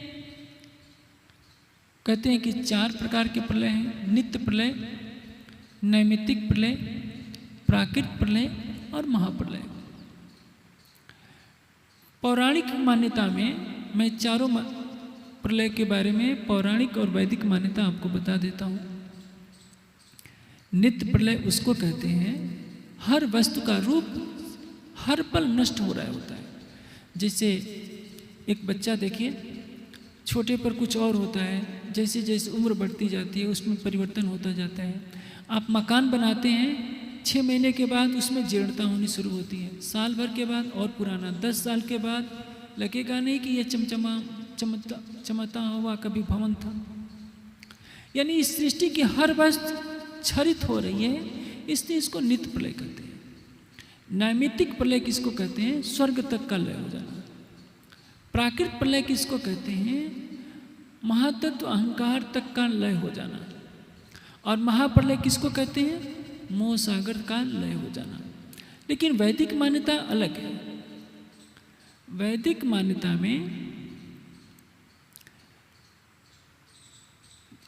या विज्ञान से जोड़ेंगे तो ये 14 लोगों का प्रलय का तात्पर्य है सौर मंडल का प्रलय। 14 लोग सहित एक सौर मंडल जैसे अनेकों सौर मंडल ब्लैक होल तारे में समा जाते हैं। ब्लैक होल तारा जो है आकाश गंगा में समा जाता है, और इस आकाश गंगा से भी बड़ी जो आकाश गंगाएं हैं वो उनमें समा जाती हैं। ये सभी प्राकृतिक प्रलय के अंतर्गत आते हैं। यानी सौरमंडल का जो प्रलय हुआ तो वो सोचते कि हमारा प्रलय हो गया। नित्य प्रलय तो सबके साथ है, वो सच है। नैमित्तिक प्रलय का तात्पर्य यह है कि 14 लोगों का प्रलय, सौरमंडल का प्रलय। प्राकृतिक प्रलय यानी पूरी ये जो आकाश गंगा है गैलेक्सी, उसका प्रलय। लेकिन इस गैलेक्सी जैसी बड़ी बड़ी कई गैलेक्सियाँ, अनंत गैलेक्सियाँ हैं, और इस सारे मोह सागर से असंख्यों गैलेक्सियाँ प्रकट हो रही है। इस सृष्टि का और छोर नहीं है। आज देखिए, आज मनुष्य अपने मानव तन की कीमत नहीं समझता। 2 गज जमीन के लिए मनुष्य का खून करता है, भाई भाई का गला दबा देता है, पिता पुत्र का गला दबा देता है। किसके लिए? धन के लिए। कोई 10 अरब कमा लेता है, प्राइम मिनिस्टर बन जाता है, तो अकड़ कर चलता है कि मैं कितना बड़ा हो गया हूँ। उस मनुष्य को ये पता नहीं तेरा अस्तित्व क्या है। समुद्र के किनारे धूल के जो कण होते हैं, मनुष्य इस सृष्टि में समुद्र के किनारे फैले हुए धूल के एक कण के बराबर भी अस्तित्व नहीं रखता है। लेकिन इतराता किस पर है? अपने सौंदर्य पर, अपने धन पर, अपनी प्रतिष्ठा पर और अपने पद पर। और ये सारी चीज़ें नश्वर है। इन सबको भुलाकर यदि वह परमात्मा से प्रेम कर ले, परमात्मा के प्रेम में डुबा दे स्वयं को, तो वह धन धन हो जाता है। वो प्रियतम अक्षरातीत की समीपता प्राप्त कर लेता है। कबीर जी ने एक बहुत ऊंची बात कही है कि पहले मैं प्रीतम को खोजा करता था, कहाँ है मेरा प्रीतम, कहाँ है मेरा प्रीतम। अब मेरा प्रीतम मुझे खोजा करता है, कहाँ है कबीर, कहाँ है कबीर। ये प्रेम के बल पर है। इस शरीर से यदि हम भक्ति करते हैं, प्रेम करते हैं, तो हमारा स्थान राज्य के दिल में होता है। इस शरीर से हम माया के विषयों में डूबते हैं, धन का अहंकार लेते हैं, पद का अहंकार लेते हैं, प्रतिष्ठा के अहंकार लेते हैं, तो एक दिन तो हमारा शरीर आग के लपटों में जल जाएगा। हमारा क्या बचने वाला है? लेकिन मेरी मेरी करत दुनिया चाहते, बोझ ब्रह्मांड से लेवे। मोह और अहंकार से दुनिया बनी गई है। मूल प्रकृति मोहन थे उपजे तीनों गुण, सो तीनों पांचों में पसरे हुई अंधेरी सब 14 गुण। सारी सृष्टि मोह और अहंकार से पैदा हुई है। ब्रह्मा विष्णु महेश लो, सो भी पैदा माया मोह अहंकार।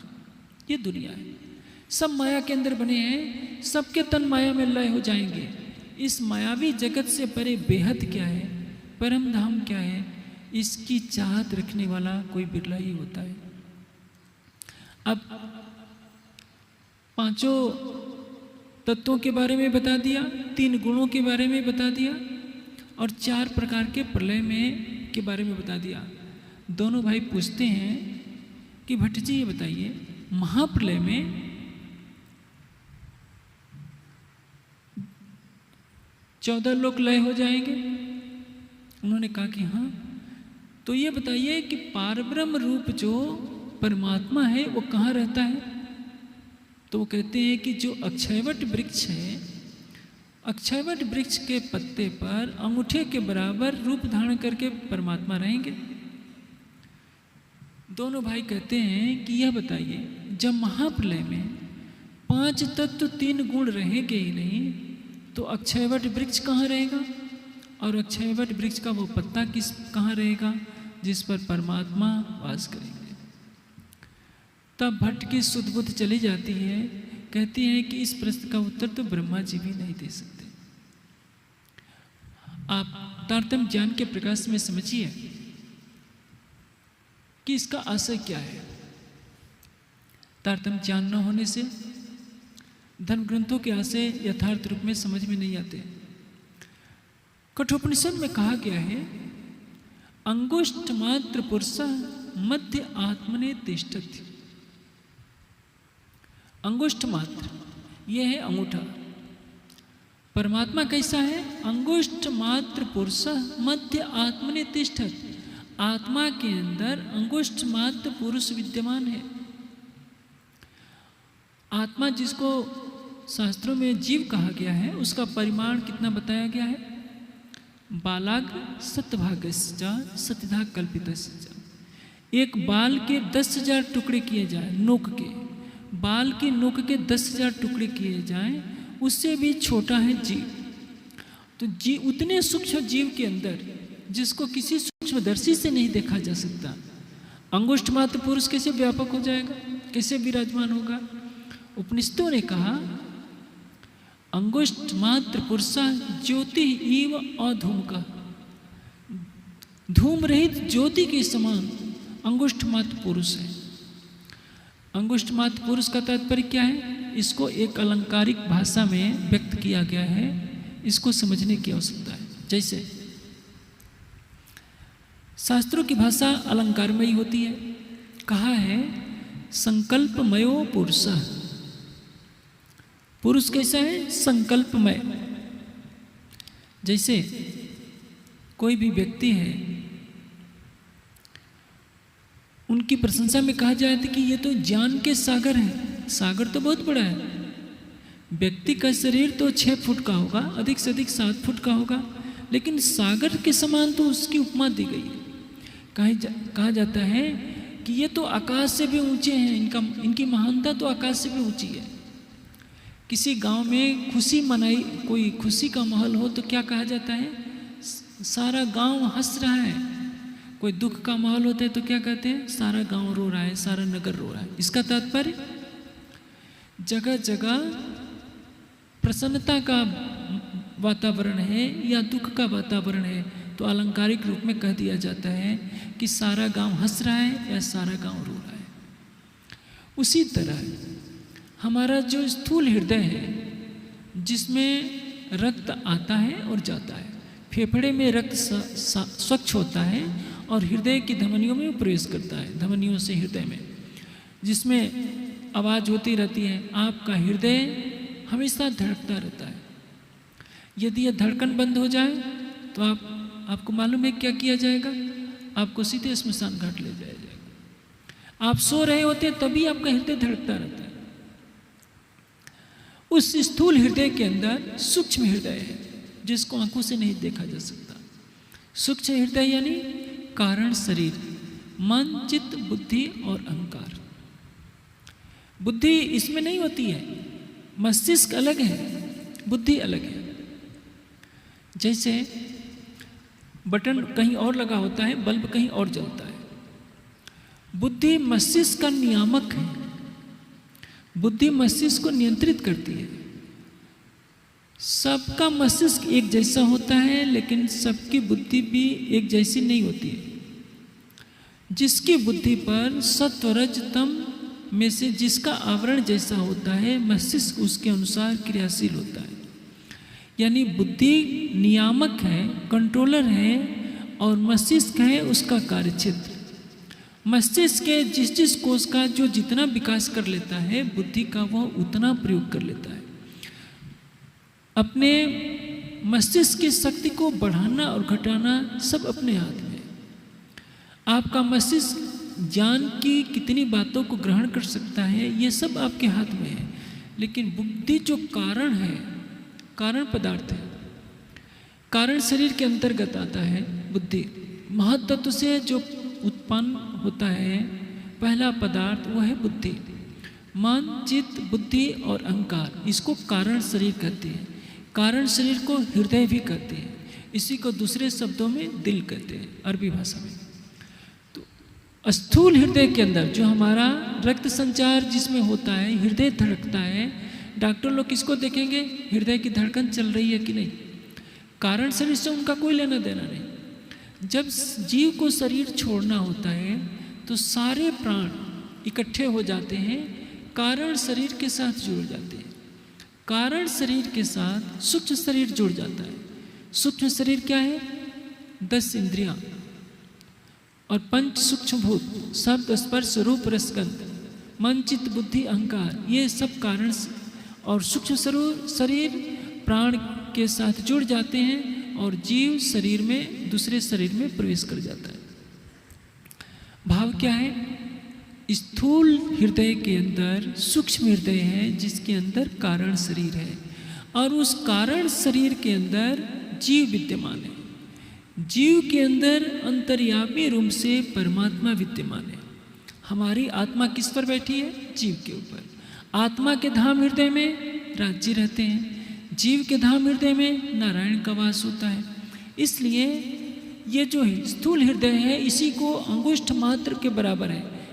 आप देखेंगे हार्ट जिसको हृदय कहते हैं, जिसमें रक्त संचार जाता है, अंगूठे की तरह आकार लिए हुए यहाँ पर होता है, उसके अंदर कारण शरीर है। आप पैर को काट दीजिए तो भी आदमी मरेगा नहीं, हाथ को काट दीजिए तो भी नहीं मरेगा, सिर को काट दीजिए तो क्या होता है? जो मस्तिष्क को नियंत्रित करने वाली प्रक्रिया है वो रक्त संचार बाधित हो जाता है। क्या करना है क्या नहीं, बुद्धि कुंठित हो जाती है, इसलिए व्यक्ति मर जाता है। हृदय को निकाल दीजिए, हृदय में धड़कन बंद हो जाए तो प्राण ऐसे ही चले जाएंगे। ये सिर रहेगा लेकिन धड़कन को बंद कर दीजिए तो आदमी मर जाता है। कहने का आशय क्या है? यहाँ कहा जा रहा है अंगुष्ठ मात्र पुरुष किसमें विराजमान है? अंगुष्ठ मात्र पुरुष है यह हृदय। जैसे आप शेरपुर जाए तो भाव में आप कह सकते हैं ना, ऐसा लगता है कि पूरे आश्रम में महाराज जी की छवि दिखाई दे रही है। ये अलंकारिक व्याख्या है। उसी तरह से हमारे हृदय में जो सूक्ष्म चैतन्य है यह ध्यान अवस्था में परमात्मा का दर्शन करता है। तो इसको शास्त्रों ने क्या कह दिया? अंगुष्ठ मात्र पुरुष। और वो कहाँ है? मध्य आत्मने तिष्ठत। परमात्मा को अलंकारिक रूप से अंगुष्ठ मात्र कह दिया, जीव को भी अंगुष्ठ मात्र कह दिया, लेकिन वो किस में विद्यमान है? अंगुष्ठ मात्र स्थूल हृदय के अंदर। इसको पुनः दोबारा समझ लीजिए। अंगुष्ठ मात्र स्थूल हृदय है, उस स्थूल हृदय के अंदर सूक्ष्म जीव बाल की नोक के 10,000 टुकड़े से भी सूक्ष्म है जो विराजमान है। और उसके अंदर भावात्मक रूप से कहा जाता है कि परमात्मा का वास है। अब भट्ट जी के सामने समस्या क्या थी? भट्ट जी ने भागवत में यही तो पढ़ा है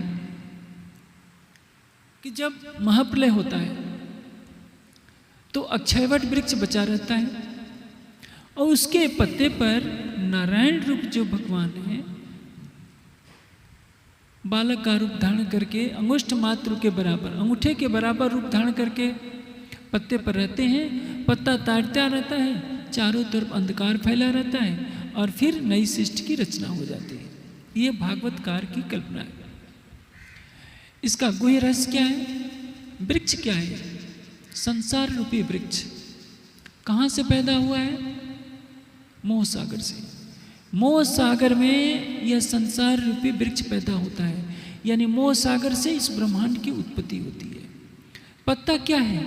जैसे वृक्ष में हजारों लाखों पत्ते होते हैं, उसका एक भाग है। हम सृष्टि के एक छोटे से भाग में रह रहे हैं और उसमें ब्रह्म की सत्ता का अनुभव कर रहे हैं।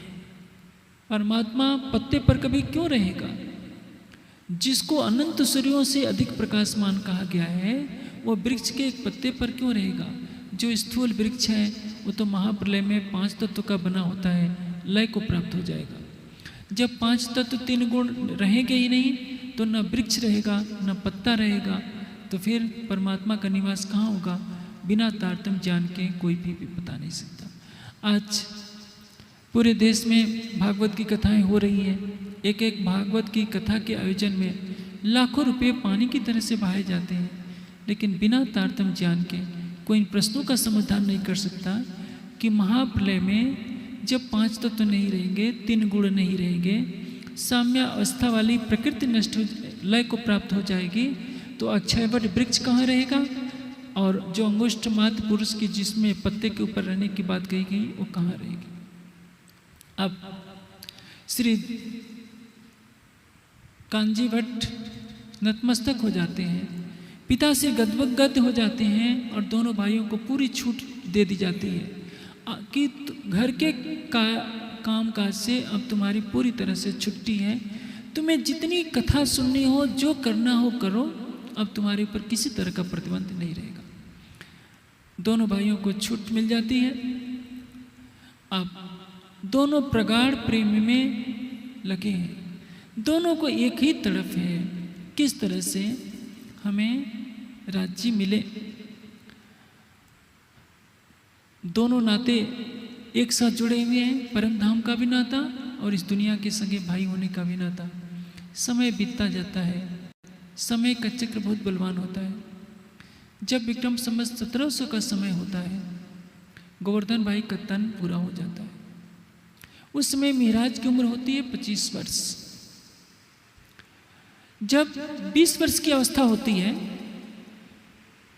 यानी 1695 में, तब महाराज जी का विवाह हुआ होता है फूलबाई जी से। विवाह के ऊपर भी उनका कोई प्रभाव नहीं पड़ता, दोनों भाई केवल उसी भक्ति भाव में रहते हैं, चर्चा सुनते हैं, केवल अपनी आत्मा को जागृत करने के लिए। अब भाई का देह त्याग महाराज के लिए बहुत कष्टकारी होता है। वाणी में चौपाई आती है, 13 बरस मायामी ने था ऊपर लौकिक बोझ। 13 वर्ष माया का तात्पर्य क्या है?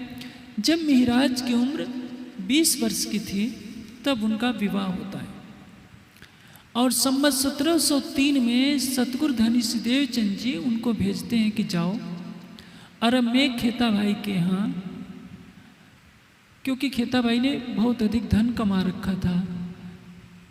यहाँ गांगजी भाई के यहाँ सुंदर साथ सैकड़ों की संख्या में प्रतिदिन आते हैं, खर्चा बढ़ रहा है, वहाँ से धन लेकर के आओ तो वो धन सेवा में लग जाएगा। 1703 से पहले के समय को माया में इसलिए कहा गया है कि श्री महाराज का मन कई तरफ बट गया था। भाई से भी प्रेम है, चलिए वो तो परम धाम का प्रेम है, पत्नी भी साथ में है और चर्चा में भी लगे रहते हैं, चितवनी में भी लगे रहते हैं। इसमें एक विशेष घटना घटित होती है आज हमारे सुंदर साथ के बीच में। एक भ्रांति है। पहले तो सुंदर साथ कहेंगे कि चितवनी कब करनी चाहिए? बुढ़ापे में। पहले एक समूह है जो कहता है कि राज्य ले आए हैं तो लेकर जाएंगे, खाना पीना सोना ये मोमिन का काम, दुनिया करे बंदगी मोमिन करे आराम। हमें चितवनी नहीं करनी, हमें तो केवल आराम करना है। लेकिन ये नहीं सोचते कि वाणी में आराम करना किसको लिखा है। खाना पीना खिनखिन लिया प्यार अर्श रोहन, पल पल मासूक देखना यही आहार रस का। अपने राज्य का पल पल दीदार होना यही ब्रह्म सृष्टियों का खाना पीना है। आराम क्या करना है? ब्रह्म सृष्टि का आराम है धनी के प्रेम में डूबना। लेकिन इस चौपाई को तो कोई नहीं देखेगा। बेशक अर्श से हो के क्यों खाए पिए करे आराम, यो चाहिए मोमिन को रूह उड़े सुनते हक नाम, बेशक अर्श से हो के क्यों खाए पिए करे आराम। ये चौपाई किसी को याद नहीं होगी जो कहते हैं खाना मोमिन दुनिया करे बंदगी मोमिन करे आराम। वाणी कहती है कि बेशक अर्श से हो के क्यों खाए पिए करे आराम। जिनको वाणी का प्रकाश मिल गया वो इस झूठे संसार में रह कर के आराम करना नहीं चाहेंगे। उनकी एक ही चाहत होगी कि हमें राज्य मिल जाए। आपने देखा होगा पहली बार श्री देवचंद जी को दर्शन होता है जबकि उनकी उम्र होती है 16 वर्ष 6 महीना। दोबारा दर्शन होता है उनकी उम्र उम्र होते हैं 24 वर्ष। 24 वर्ष की उम्र में श्री देवचंद जी ने चितवनी के द्वारा अखंड ब्रज बिहारी, अखंड ब्रज में लीला करने वाले स्वरूप का दर्शन कर लिया था। उस स्वरूप में श्री राज जी ने ही आकर दर्शन दिया। तीसरी बार जो दर्शन होता है उनको 40 वर्ष की अवस्था में, और तब उनके तन से लीला हो जाती है। इधर मिहिराज को भी 25 वर्ष की उम्र में परम धाम का अनुभव हो जाता है। कैसे? मिहिराज के अंदर वही तड़प है। मिहिराज पाना चाहते हैं अपने प्राणेश्वर को।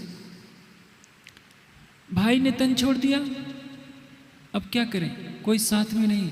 उनको लगता है कि जब सतगुरु महाराज के अंदर परम धाम का स्वरूप विराजमान है, सतगुरु देवचंद जी को राज्य के स्वरूप में मानकर उनको रिझाते हैं, उनसे हंसते हैं, बोलते हैं, तो वो सोचते हैं मिहिराज कि जब सतगुरु महाराज को परम धाम दिख सकता है तो मुझे को नहीं दिख सकता।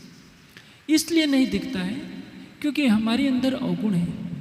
अवगुण कैसे निकाले जाएंगे? साधना से। सैद्धांतिक पक्ष तो ठीक है। अब इसको निकालने के लिए उन्होंने क्या किया? उन्होंने भागवत में सुन रखा है कि सोने के अंदर यानी स्वर्ण के अंदर माया कलयुग का वास होता है। सोचा कि जब तक इसके प्रति आसक्ति रहेगी तब तक हमें परम धाम नहीं दिखेगा। अपने स्वर्ण के सारे आभूषण निकालकर अपनी पत्नी के जितने स्वर्ण आभूषण थे सब लाकर सतगुरु महाराज के चरणों में समर्पित कर दिया कि सतगुरु महाराज आप इसको सेवा में कहीं लगा लीजिए, हमें नहीं चाहिए। कुछ बताते नहीं हैं और क्या करते हैं? अपना आहार घटाते जाते हैं। उतरते आहार घटाइया, धीरे धीरे आहार की मात्रा कम करते जाते हैं। शरीर जर्जर हो जाता है, चलने फिरने की शक्ति नहीं रह जाती। नीतिकारों ने कहा है अति सर्वत्रम वर्जित, अति वर्जित है। बहुत अधिक भोजन करेंगे तो आपको निद्रा आती रहेगी। राजकुमार सिद्धार्थ ने भी यही मार्ग अपनाया। ये तो 2 पैसे के बराबर मिहिराज आहार करते रहे। राजकुमार सिद्धार्थ ने अन्न का 1 दाना प्रतिदिन खाना शुरू कर दिया। अन्न का 1 दाना कहाँ तक साधना पूरी करा सकता है? परिणाम क्या हुआ? उनका राजकुमार सिद्धार्थ का तो पेट था ही नहीं, सब अंदर धंस गया, चलने की शक्ति नहीं थी। एक बार निरंजना नदी में स्नान कर रहे थे, सोचा था कि जाकर के भिक्षा मांग करके लाऊंगा। रास्ते में गिर पड़े, बेहोश हो गए। उस समय सुजाता नाम की लड़की जो वृक्ष देवता को खीर चढ़ाने आई होती है, उनके मुख में खीर डालती है तो उनके प्राण बचते हैं। खीर खाने से उनके शरीर में चेतना आई और उनको लगा कि नहीं, यदि आज मुझे ये भोजन नहीं मिलता तो आज मेरे प्राण निकल जाने थे। जो परमात्मा की खोज में लगा रहता है, परमात्मा पल पल उसकी रक्षा करता है। हम सोचते हैं कि परमात्मा कहीं दूर बैठा है, वो सबसे निकट है। हमारे हर पल के कार्य पर उसकी नजर है। हम जो सोचते हैं वो भी वो जानता है। परमात्मा बहरा गूंगा नहीं है जिस तक अपनी आवाज़ पहुंचाने के लिए लाउड स्पीकर की जरूरत हो। तभी तो कबीर जी ने कहा है, कंकड़ पत्थर चून के मस्जिद लिया बनाए, तापर मुल्ला बांग दे, क्या बहरा हुआ खुदा। खुदा तो जर्रे जर्रे की बात जानता है, चाहे मंदिरों में शोर शराबा हो या मस्जिदों में या गिरजाघरों में या गुरुद्वारों में। परमात्मा को इससे कोई प्रभाव नहीं पड़ता। वो सबका अंतर्यामी है, सबके हृदय की बात जानता है। अब श्री महाराज अब भी गौतम बुद्ध की तरह वैसे ही उन्होंने आहार घटाना शुरू कर दिया था। मैं वही प्रसंग दोहरा रहा हूँ। बुद्ध को विवेक कैसे हुआ? यदि सुजाता का भोजन दिया नहीं ग्रहण करते तो उस दिन प्राण छूट जाने थे, लेकिन परमात्मा तो सबको देख रहा है कि यह राजकुमार सिद्धार्थ सत्य की खोज में एक वृक्ष के नीचे बैठे हुए 7 वर्ष गुजार चुका है। कहीं ना कहीं से माध्यम बनता है, सत्य की राह अपने आप आने लगती है। एक दिन कुछ महिलाएं गाते हुए जा रही थी, जिसका आशय था कि वीणा के तारों को जोर से न खींचो नहीं तो टूट जाएंगे, वीणा के तारों को ढीला न करो नहीं तो ये नहीं बचेंगे। उनको समझ में आ गया कि अति भोजन करना भी हानिकारक है और पूर्णतया भोजन छोड़ देना भी हानिकारक है, क्योंकि जब आप शरीर को भोजन नहीं देंगे तो क्या होगा, शरीर में जठराग्नि प्रबल हो जाएगी और जठराग्नि आपके शरीर के मांस को खाने लगेगी, मांस को पचाने लगेगी। मस्तिष्क में इतनी गर्मी हो जाएगी, मन इतना चंचल हो जाएगा कि आपका ध्यान लगेगा ही नहीं। जो लोग ये हट करके बैठ जाते हैं कि हमें बिल्कुल भोजन नहीं करना है, वो अपनी साधना को खंडित करते हैं। लक्ष्य की सफलता के लिए क्या चाहिए? हृदय की निर्मलता। अधिक भोजन, अधिक निद्रा, अधिक श्रम, तीनों हानिकारक है। बिल्कुल भोजन ही नहीं करना और बिल्कुल जगे रहना और कुछ न करना, ये भी हानिकारक है। मध्यम मार्ग होना चाहिए। जैसे बहुत तेज धूप हो जाए तो भी कष्ट, बहुत ठंडक हो जाए तो भी कष्ट। हमें मध्यम परिमाण में चलना चाहिए। युक्त आहार विहारस्य युक्त स्वप्नस्य चेष्टा युक्त स्वप्न बोधस्य योगो भवति दुखा। हमें अपने को सात्विक बनाना होगा, अधिक से अधिक। सात्विकता ऐसी, कोई चांटा भी मार दे, हमारे चेहरे पर थूक भी दे तो हमें घृणा ना आए। हृदय को कोमल बनाना पड़ेगा, निर्विकार बनाना पड़ेगा। आप जब बैठिए तो आपका हाथ पैर न हिले, आसन स्थिर हो जाए। उस समय 1 घंटा भी ध्यान करेंगे तो झपकी लेने वाले के 8 घंटे के ध्यान के बराबर हो जाएगा। सत्व रजतम का संसार है। रजोगुण और तमोगुण को छोड़ा आपने, पूर्ण सात्विक हो गए, फिर सात्विक अवस्था से इस पिंजरे से बाहर आ जाइए, परमात्मा मिल जाएगा। लेकिन इसको न समझने के कारण हर व्यक्ति क्या सोचता है कि अपने अवगुणों को छोड़ने के लिए मुझे आहार ही छोड़ देना है। बिल्कुल आहार आप छोड़ सकते हैं। योग दर्शन में एक सिद्धि है जिसको ऑटोबायोग्राफी ऑफ योगी, योगी की आत्मकथा में योगानंद जी ने लिखा है। उस महिला ने 32 वर्षों तक कुछ नहीं भोजन किया था, न पानी पिया था। कंठकूपे क्षुत पिपासा निवृत्ति। यदि कंठकूप में आप समाधिस्थ होने की विद्या सीख गए तो आप कई वर्षों तक बिना भूख प्यास के रह जाएंगे। लेकिन जैसे आप भोजन करते हैं, प्रतिदिन आपको कंठकूप में समाधिस्थ होना पड़ेगा। लेकिन इस सिद्धि से क्या परिणाम होगा? प्रकृति की जो मर्यादा बनाई गई है उसमें सात्विक आहार अल्प मात्रा में लेते हुए, जिससे आपके शरीर में आलस्य पैदा न हो, तंद्रा न हो, आप शांति से बैठ सकें, अपने आराध्य का ध्यान कर सकें, ये होता है। लेकिन चाहे राजकुमार सिद्धार्थ हो, चाहे श्री मेहराज हो, चाहे परमहंस महाराज श्री रामचंद्र दास जी हो, या बड़े से बड़े परमहंस से भी ये भूल हो जाती है, क्योंकि हृदय व्याकुल रहता है कि हमें परमात्मा को पाना है। हर कोई चाहता है कि हम बिल्कुल ही भोजन छोड़ दें तो जल्दी से मिल जाएंगे। हाँ, समाधि अवस्था में जब श्वास की प्रक्रिया धीमी हो जाती है, आसन जम जाता है, तो बिना उठे ही, जब उठना ही नहीं है, बैठे हैं, बैठे रह गए, तो अमूमन भोजन की तरफ ध्यान नहीं जा सकता, क्योंकि भोजन की आवश्यकता नहीं पड़ेगी।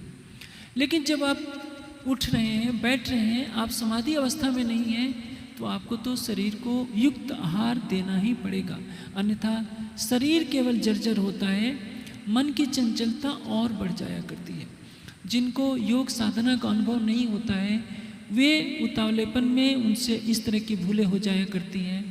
मैं तो कुछ भी नहीं हूँ बड़े बड़े साधकों के सामने, लेकिन जहाँ तक मेरे अपने जीवन का अनुभव है, या जिन जिन योगियों से परमहंसों के चरणों में रहने का सौभाग्य प्राप्त हुआ, सबके जीवन की यही कहानी है, जिन्होंने गीता के इस कथन को अंगीकार कर लिया कि युक्त आहार विहारस्य युक्त स्वप्नस्य चेष्टा युक्त स्वप्न बोधस्य योगो भवति दुखा।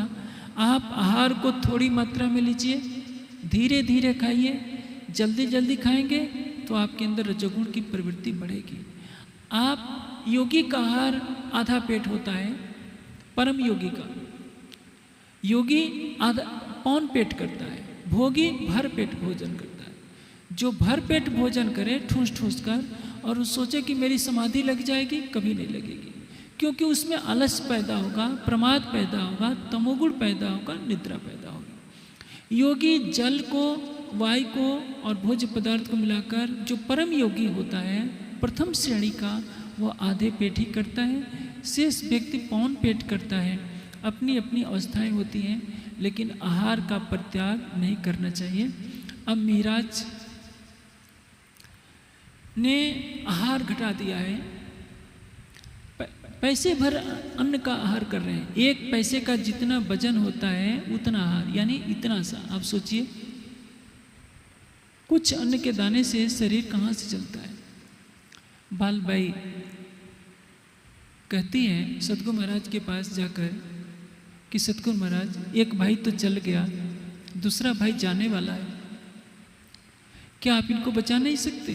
देवचंद जी कहते हैं कि मिहिराज तो मेरे से कुछ कहते नहीं, जब आते हैं तो कहते हैं कि सतगुरु महाराज मेरे अवगुण बताओ। मैं उसको क्या अवगुण बताऊं? उसके अंदर मैं बता चुका हूं कि परम धाम की इंद्रावती आत्मा है, तुम्हारे तन से राज्य लीला करने वाले हैं, तुम्हें समय पर सब कुछ प्राप्त होगा। अंत में बालबाई के कहने पर श्री मिहिराज आते हैं, लेकिन इस कठोर साधना के बल पर उन्होंने क्या किया?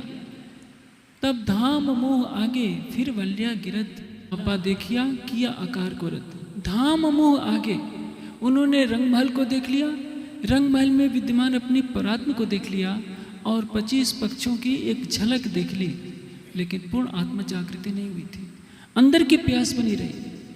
और इतनी कठोर साधना कर दी कि यदि कोई उनका मित्र सामने से आता था तो रास्ता बदल लेते थे कि यह मिलेगा, दुनिया की बातें करेगा, न किसी से बातें करेगा करते थे, न कुछ, केवल एक ही तरफ थी कि सतगुरु महाराज को परम धाम दिखता है, मुझे क्यों नहीं दिखता। बालबाई बुला करके लाती है मिहिराज को, बोलती है कि बताओ मिहिराज तुम्हारे मन में क्या है, सतगुरु महाराज से बताओ। सतगुरु महाराज से कहते हैं मिहिराज कि सतगुरु महाराज जब आप ब्रजराज की चर्चा सुनाते हैं तो मेरी आंखों से आंसू बहते हैं,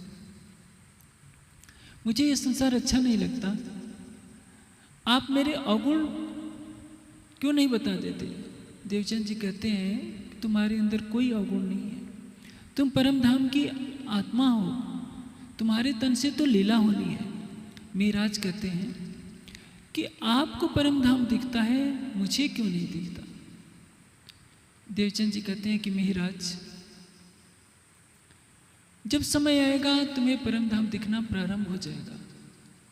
ये तो बात हुक्म की सो होवे एक ही ठोर। अभी राज्य मेरे तन से लीला कर रहे हैं, तो जब तक मेरे तन से लीला कर रहे हैं तुम्हें प्रत्यक्ष रूप से वैसे दर्शन नहीं हो सकता।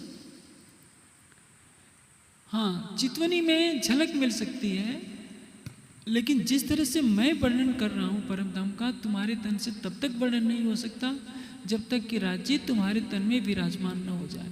यदि तुम यह चाहते हो तो मुझे उठाए तुम बैठो। इसका अर्थ क्या करते हैं हमारे विद्वत वर्ग कि मुझे इस गादी से उठाकर तुम बैठ जाओगे तो तुम्हें परम धाम दर्शन देना शुरू हो जाएगा। गादी में कोई शक्ति नहीं होती। यदि उस गादी में इतनी शक्ति थी तो बिहारी जी तो उसी गादी पर बैठे थे, उनको तो परम धाम का कुछ भी पता नहीं था, न उन्होंने परम धाम देखा न किसी को दिखाया। गादी को कौन बनाता है?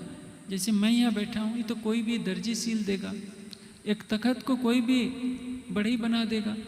गादी में कोई शक्ति नहीं है। राज्य गादी में नहीं बैठे हैं, राज्य आत्मा के धाम हृदय में बैठे हैं। देवचंद जी के धाम हृदय में राज्य विराजमान है। जब उस तन को छोड़कर राज्य मिहिराज के अंदर बैठेंगे तब तो राज्य की कृपा से मिहिराज को दर्शन होगा। उस गादी पर बैठने मात्र से दर्शन हो जाया करे तो किसी को चितवनी कराने की क्या जरूरत थी? देवचंद जी किनारे खड़े हो जाते और सबको कहते जाते थोड़ी थोड़ी देर इस पर बैठते जाओ, सबको परम धाम दिखता जाएगा। आज हमारे समाज में यही अंधविश्वास घर कर गया है कि जो गादी पर बैठ जाता है वो राज्य का स्वरूप है। गादी की आरती होती है, पूजा होता है, सारी महिमा गादी की जाती है, वाणी की महिमा नहीं कही जाती। वाणी क्या कहती है? ऊपर तले अर्श न किया, अर्श कहिया मोमिन कलो। न परम धाम ऊपर है न नीचे है, ब्रह्मात्मा का दिल ही धाम है। इसलिए हमें परम धाम को चितवनी से देखना होगा, हमें अपनी आत्मा के धाम हृदय में एकल स्वरूप को खोजना होगा। रूई की गद्दी में कहीं भी न अक्षरातीत मिलते हैं और न कभी मिलेंगे। जो समाज गादी पूजा को बढ़ावा दे रहा, उस समाज का भविष्य क्या होगा? हमने परम धाम से अपने को अलग कर लिया, वाणी से अपने को अलग कर लिया, मूल स्वरूप से अलग कर लिया और रूई की गद्दी के पुजारी बन गए, तो परिणाम क्या होगा? हमारी आत्मा को परम धाम का प्रकाश कहाँ से मिल सकता है? जब मेहराज को लगा कि क्या परम धाम देखने की उतावली में मुझे ऐसा सुनने को मिल रहा है कि सतगुरु महाराज करके कह रहे हैं कि यदि तुम अभी देखना चाहते हो तो मुझे इस शरीर को छोड़ना पड़ेगा, मुझे उठाए तुम बैठो।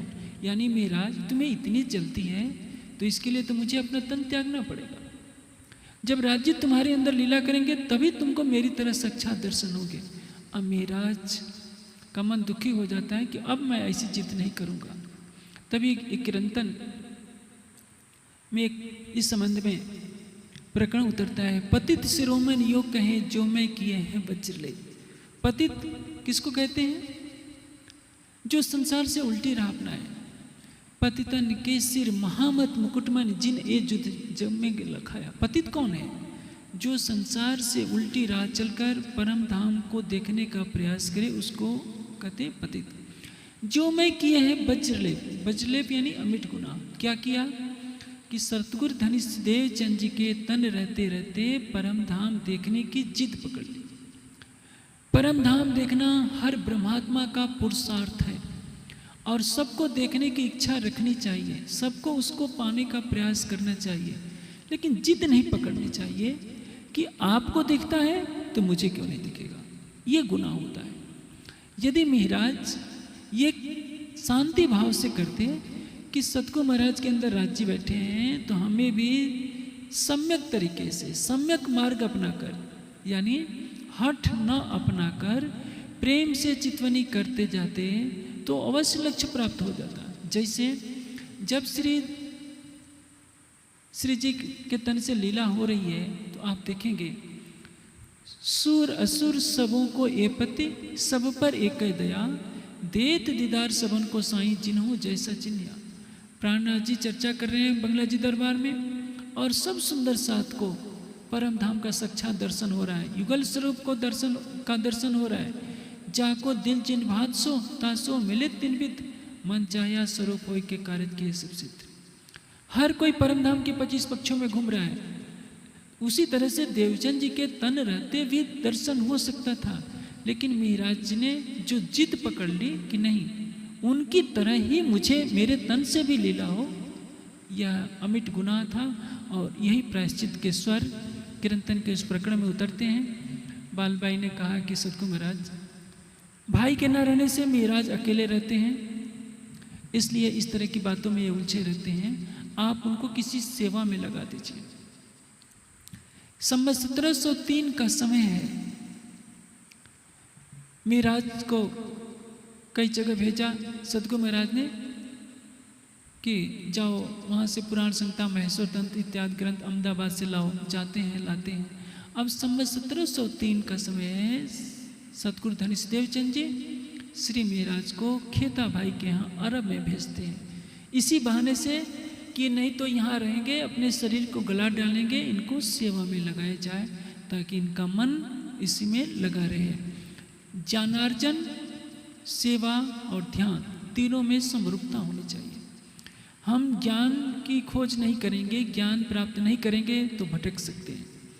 राज्य की चितवनी नहीं करेंगे तो हमारे हृदय में प्रेम नहीं आएगा, प्रेम नहीं आएगा तो ज्ञान भी नहीं आएगा, और सेवा नहीं करेंगे तो भी हमारा अहंकार नहीं जाएगा।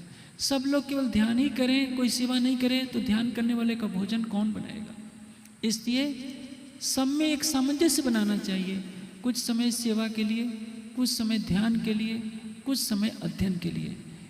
सृष्टि में हर चीज में समरूपता दिखाई देती है। यदि हम प्रकृति के नियमों को भंग करेंगे तो समाज भी भटकाव का शिकार हो जाता है। हमें आध्यात्मिक जीवन में संतुलन बनाना होगा। आहार का संतुलन, न कम हो न अधिक हो। निद्रा का संतुलन और हमारी दिनचर्या का भी संतुलन कि हमारे प्रतिदिन की दिनचर्या में ध्यान का उचित महत्व, उचित समय हो, अध्ययन का समय हो और साथ ही साथ सेवा का भी समय हो। हाँ, कम या अधिक हो सकता है। जैसे हमारे ध्यान में प्रगति हो रही है, हम ध्यान के लिए अधिक समय दें। अध्ययन में ज़्यादा प्रगति करनी है, अध्ययन के लिए समय दें। लेकिन आधा घंटा, 1 घंटा, 15 मिनट सबको प्रतिदिन सेवा करनी चाहिए, प्रतिदिन अध्ययन करना चाहिए और प्रतिदिन ध्यान करना चाहिए। इसी से जीवन का सर्वांगीण विकास होता है। कल आप सुनेंगे श्री महाराज 28 वर्ष की अवस्था में जाते हैं अरब, कैसे कैसे संघर्ष करते हैं और उन संघर्षों की कहानी आप सुनेंगे। आपने सुना मात्र 25 वर्ष की आयु में महाराज जब युवावस्था की बढ़ती हुई उम्र में है, अपनी कठोर साधना से अपनी परात्म को देख लेते हैं, परम धाम की बाहरी परिक्रमा भी देख लेते हैं। मूल मिलाव में अपना आपा देखिया, अपना शरीर हड्डियों का ढांचा कर लेते हैं, लेकिन अपनी परात्म को देखते ही। आज समाज को शिक्षा दी जाती है, भटकाव की शिक्षा। इसको शिक्षा नहीं कहेंगे, भटकाना कहेंगे। अरे सेवा पूजा ही सब कुछ है, क्यों चितवनी के पीछे लगे हो? कहाँ लिखा है चितवनी? तो क्या महाराज ने चितवनी नहीं की? सतगुरु धनी सिद्धेव चंद जी ने चितवनी नहीं की। सतगुरु धनी सिद्धेव चंद जी ने, महाराज ने 24 और 25 वर्ष की अवस्था में चितवनी की बहुत ऊंचाइयां तय कर ली थी। समाज को भी चाहिए कि वो अपनी रूढ़वादिता को छोड़े। कर्मकांड तो गिरे कटे, पुलस रात गई खांडे की धार, गिरे कटे नहीं पावे पार। ये तो अंधेर का मार्ग है। वाणी कहती है कि कर्मकांड क्या है? ये जो इंद्रियों से होने वाला कर्मकांड है वो हमें नासूत तक ले जाता है। ये जो फर्ज बंदगी जाहिरी, बीच नासूत लिखी हक से दूर। फर्ज बंदगी केवल औपचारिकता पूरी करते जा रहे, कर्मकांडों में उलझे हुए हैं, ये हमें बैकुंठ तक भी नहीं ले जा सकते। और बंदगी हकी करे हक के नची, हकीकी बंदगी हमें राज्य के चरणों में ले जाएगी। यदि हम चितवनी करेंगे तो हमारी आत्मा के धाम हृदय में युगल स्वरूप के चरण कमल का दर्शन होगा, मुखारविंद का दर्शन होगा, हमारी आत्मा जागृत होगी। चितवनी हमारे जीवन का आधार है, वाणी का चिंतन हमारे जीवन का आधार है। चितवनी और वाणी के चिंतन का कोई विकल्प कोई प्रस्तुत नहीं कर सकता है। इसलिए यदि समाज को जागरूक करना है, हमें अपनी आत्मा को जागृत करना है, तो चितवनी, सेवा और ज्ञानार्जन, वाणी के चिंतन को हमें प्राथमिकता देनी होगी। आप चुपाई तो रहे। श्री महमति कहे ए मोमिनो, सुनियो यह बिताक, आगे फिर कहत हूँ, जो आज्ञा है हक, जो आज्ञा है हक। बोलिए श्री प्राणनाथ प्यारे की जय।